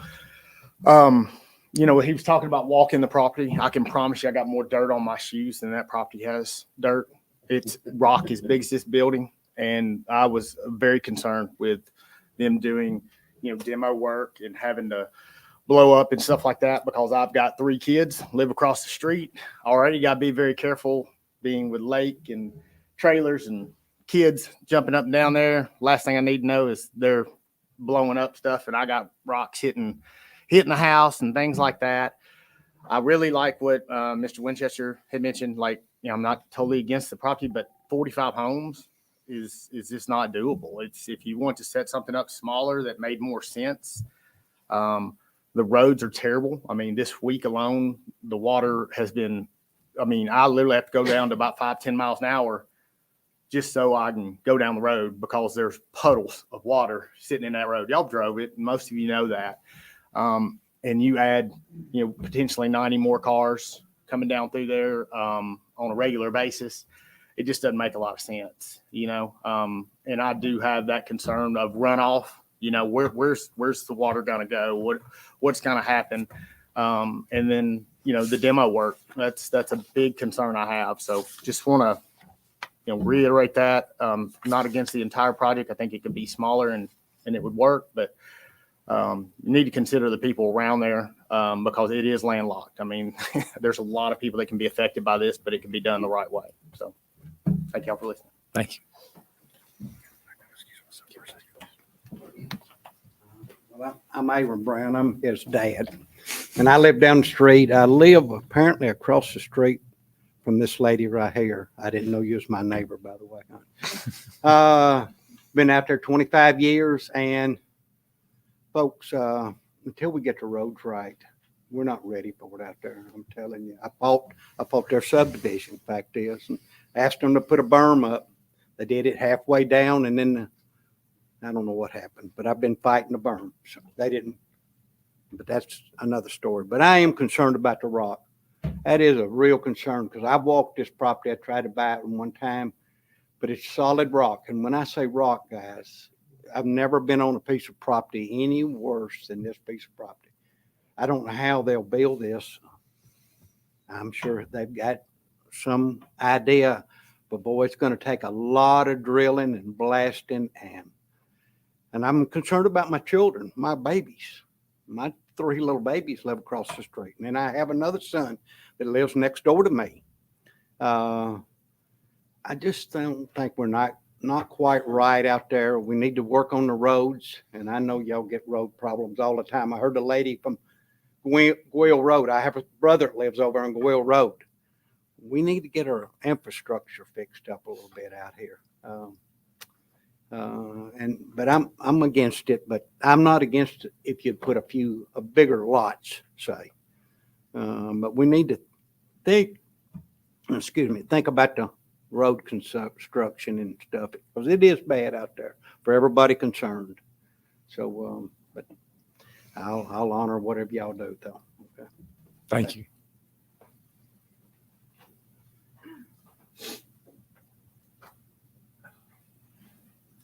Good evening. My name is Emma Wood, and I live at 8921 Saundersville Road. Live right next to Teresa, and the Browns sold us our home. And so 3 years ago, I moved from Brentwood, and I was one of those lucky kids that got to grow up and see Cool Springs being developed. And I know that development has to come forth. But I absolutely am so thankful for the comments that have come forward, because this could be such a great opportunity for this developer. This is way too many houses, and no, we're not ready for it. The infrastructure with the roads, that turn is absolutely horrible. And now we're going to have more buses that can't navigate that turn and having to slow down. Already dear, it is so hard to navigate this road.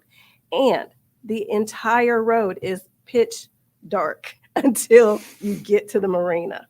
Also, the marina, there is so much that goes on at the marina, and only those of us that live there know how much has happened. And adding more to the party atmosphere, I'll be honest, it's just not good for the city of Mount Juliet and those of us that live here. Blasting, just terrified of the thought of blasting. I literally can look out my back window, and it is less than 100 feet from my window.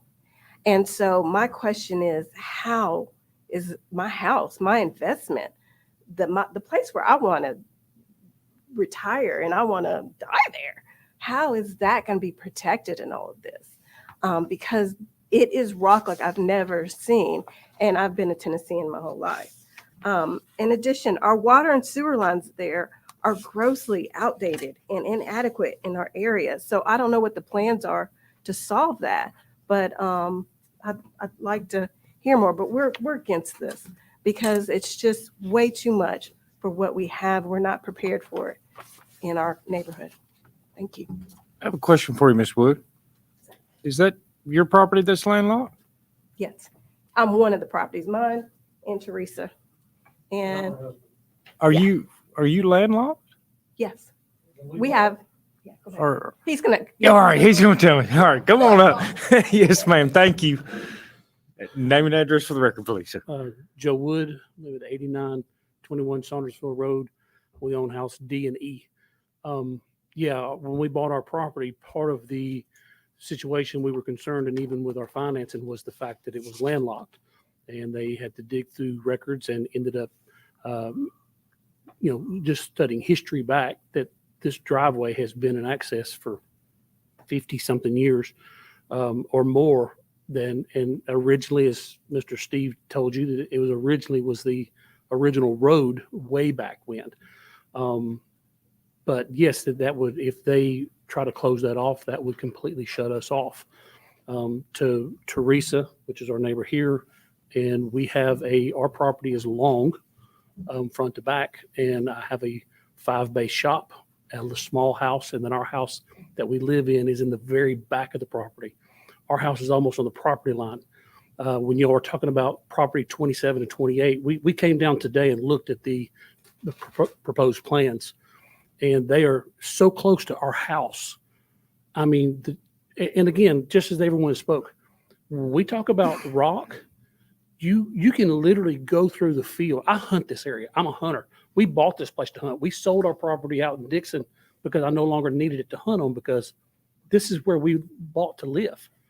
And you literally can go all the way across the field and never touch dirt if you choose, from rock to rock. Our rock is growing rock. Most of it, I took video I have on my phone. I can show you the rocks out of the ground, literally this high. Giant sinkholes where the rocks go down all around behind our house. It is physically impossible to do anything out there without, major blasting and demolition. And it's not just there. If you haven't been down, drive down just past the opening on the road and look. It's unbelievable the amount of rock. So there's no way that our house is not going to receive damage through this process. I don't want to have to drive. If y'all were talking about redoing the road for us to have to come through their neighborhood, absolutely not. For one, I don't want to drive in the backyard to come and drive across my septic tank to come to the back of my house.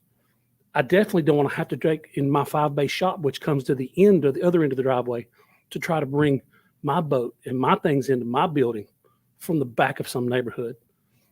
It is physically, I mean, besides the fact that our road is narrow, our road is dark, it is inadequate for what we already have. We are way back in the woods from the main road. All through the summer, we hear the music from the marina, 10 o'clock at night. You drive down there, they have had to extend their parking lots because there's so many people. So besides who live there, there are hundreds of people that go to the marina almost every night of the week. We have to live with that. When we wanted to complain, it's county. But now you want to annex in another neighborhood and all the things we've had to live with, they get an exception because they want to put in a PUD instead of having to follow the county rules. Follow the rules. All of the housing built out there had to follow county rules. Did they not? I think they should too, because we live in the county. I mean, why should they have an exception to be able to even reduce the lots an extra 10 feet so they can put more houses in when everyone else that lives in this neighborhood had to follow the rules? Because somebody wants to build something and make more money. You know, we had a survey done when we moved in. I've even noticed on their plans, they're not showing where their survey, they're showing that their property goes right down the middle of my shop. I have a survey showing the amendment. So whatever they have on their survey is not even right. Someone has come up, we noticed today, all of our survey markers that we just had paid and done are gone on one side of our place. But they had a big survey team out there. All of our markers are gone now. I don't know what's going on, but I can tell you this, none of us, there's several more here. Nobody wants this. This is where we live. They don't live here. This fine man right here, he already told us where he lives. He lives across town. He's not going to have to deal with the stuff on our road. He's not going to have to deal with the loss of water pressure after you add all these houses in, but we will. Miss Teresa, when they did the dynamiting from the house down the street, she don't have city water. She's landlocked. She's on a well, and her water went bad. Fortunately, the man that owned my house before me, he worked a deal out with a neighbor, and they dug a water line all the way to the street. But her and her husband didn't get that. He's deceased. Now she lives by herself in this house, and she has to deal with the water that don't smell right because someone else had to build a bigger neighborhood. It ain't fair for us. This is our home. This is our families. And all I can say is please consider us that live there. We don't want this. And it's not going to work good. It's going to be the biggest mess. And I can tell you this, we're all going to fight it as much as we can. And we honor what you guys are doing. And I just ask you, please consider us. Thank you. Thank you.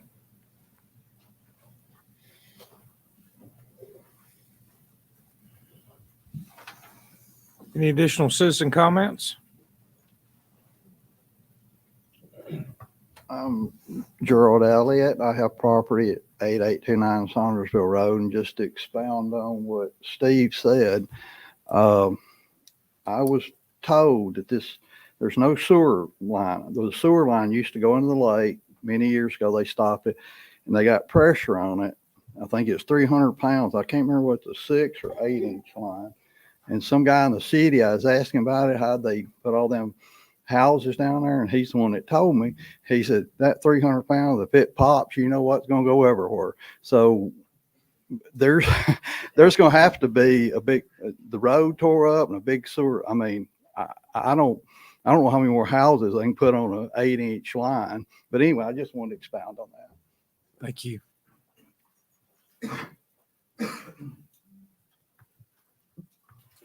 One more comment.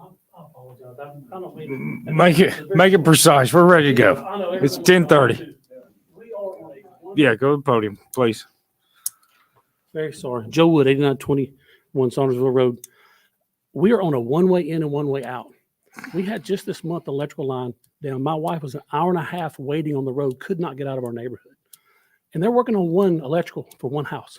Do you know what that's going to do? The proposals not be finished until 2027, if I remember reading that correctly. you know what that's going to do to us trying to go to work? I'm a pastor at Old Hickory, trying to get to church on time.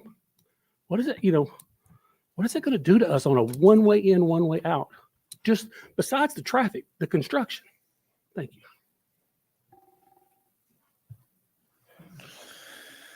Any additional citizen comments? With that being said, I'm looking for a recommendation in regards to this item on our agenda. Make a motion for negative recommendations of the Board of Commissioners. It's a motion and a second for a negative recommendation. All those in favor signify by saying aye and raising your hand.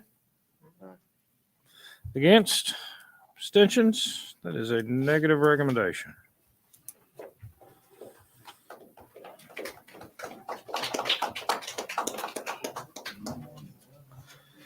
All right. Next item up on our agenda is item 12.1, which is a recommendation. Commissioner Hefner, you got some work for you here the next one. A recommendation item back to the Board of Commissioners is to review the recreational district and seasonal rental units zoning ordinance amendment.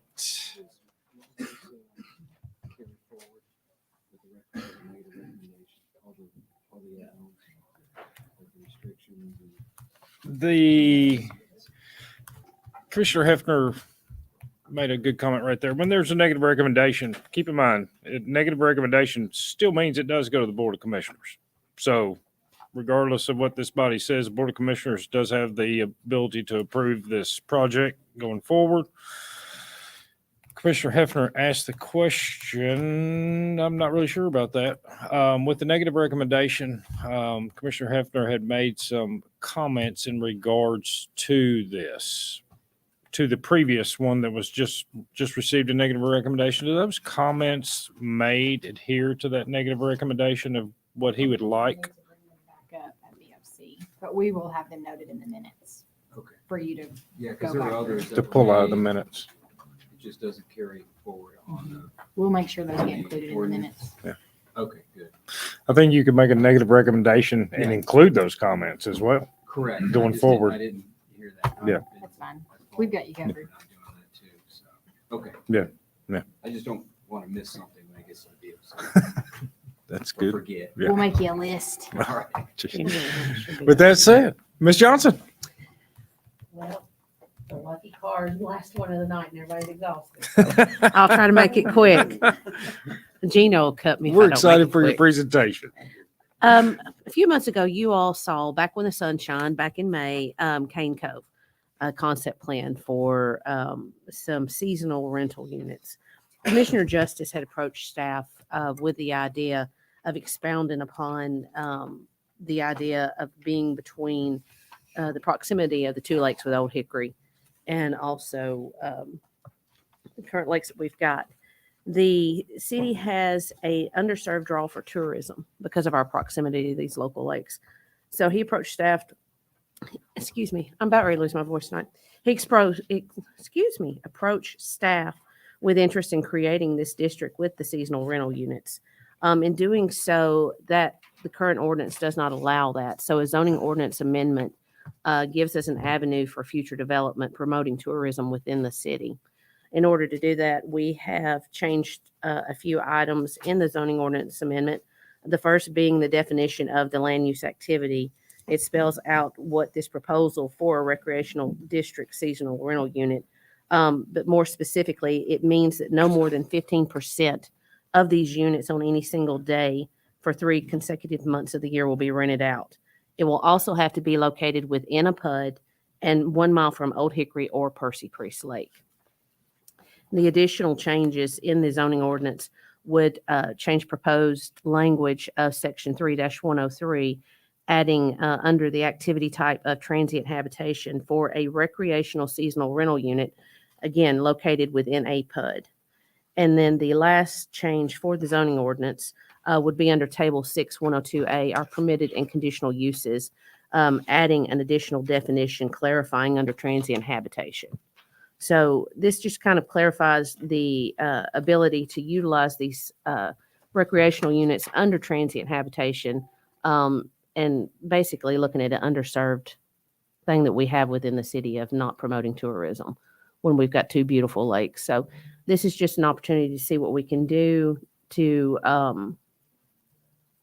look at things similar to what Cane Cove was. That again, that was just an improved concept plan, but this is kind of where that would all lead. In order to be able to utilize somewhere like Cane Cove, you'd have to have these changes in the zoning ordinance to be able to move that forward. Does it have any triggers in it that keep it temporary? Transient habitation does not. Transient habit, per Ms. Hamlin, transient habitation does not.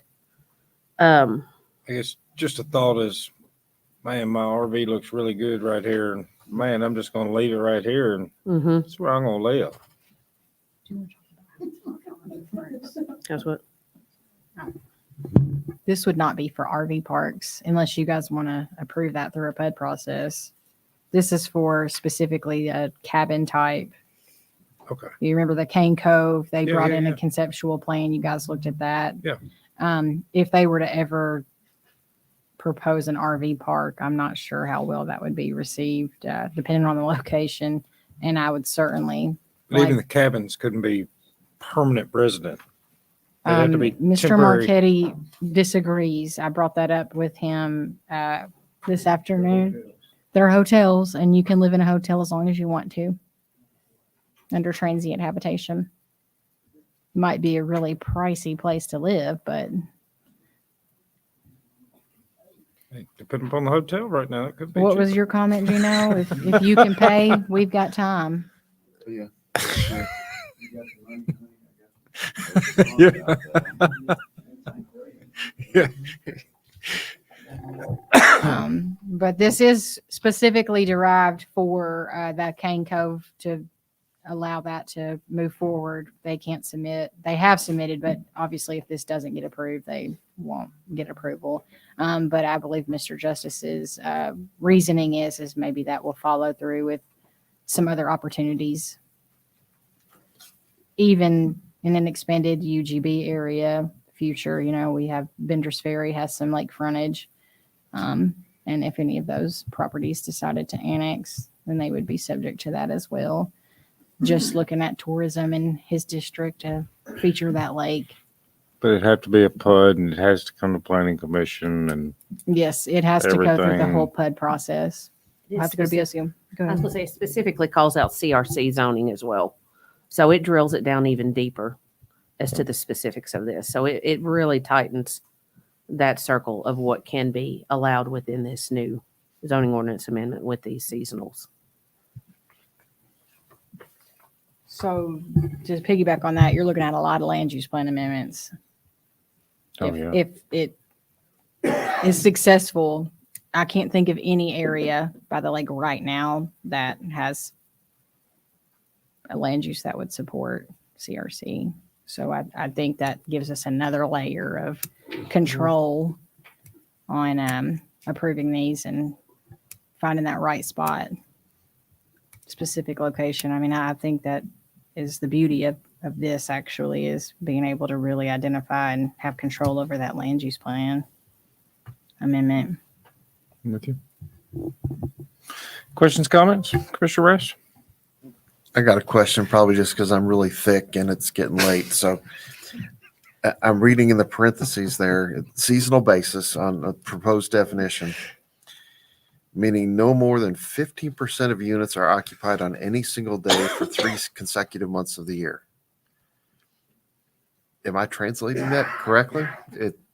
15% of the available units can only be occupied.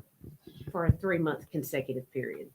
So You could have all of them rented, excuse me, you could have all of them rented at any one time for a period less than 3 months. Oh, 15% for extended rental. Yes, Okay. sir. Okay, I'm thick and it is late. So yes. Me too. Okay.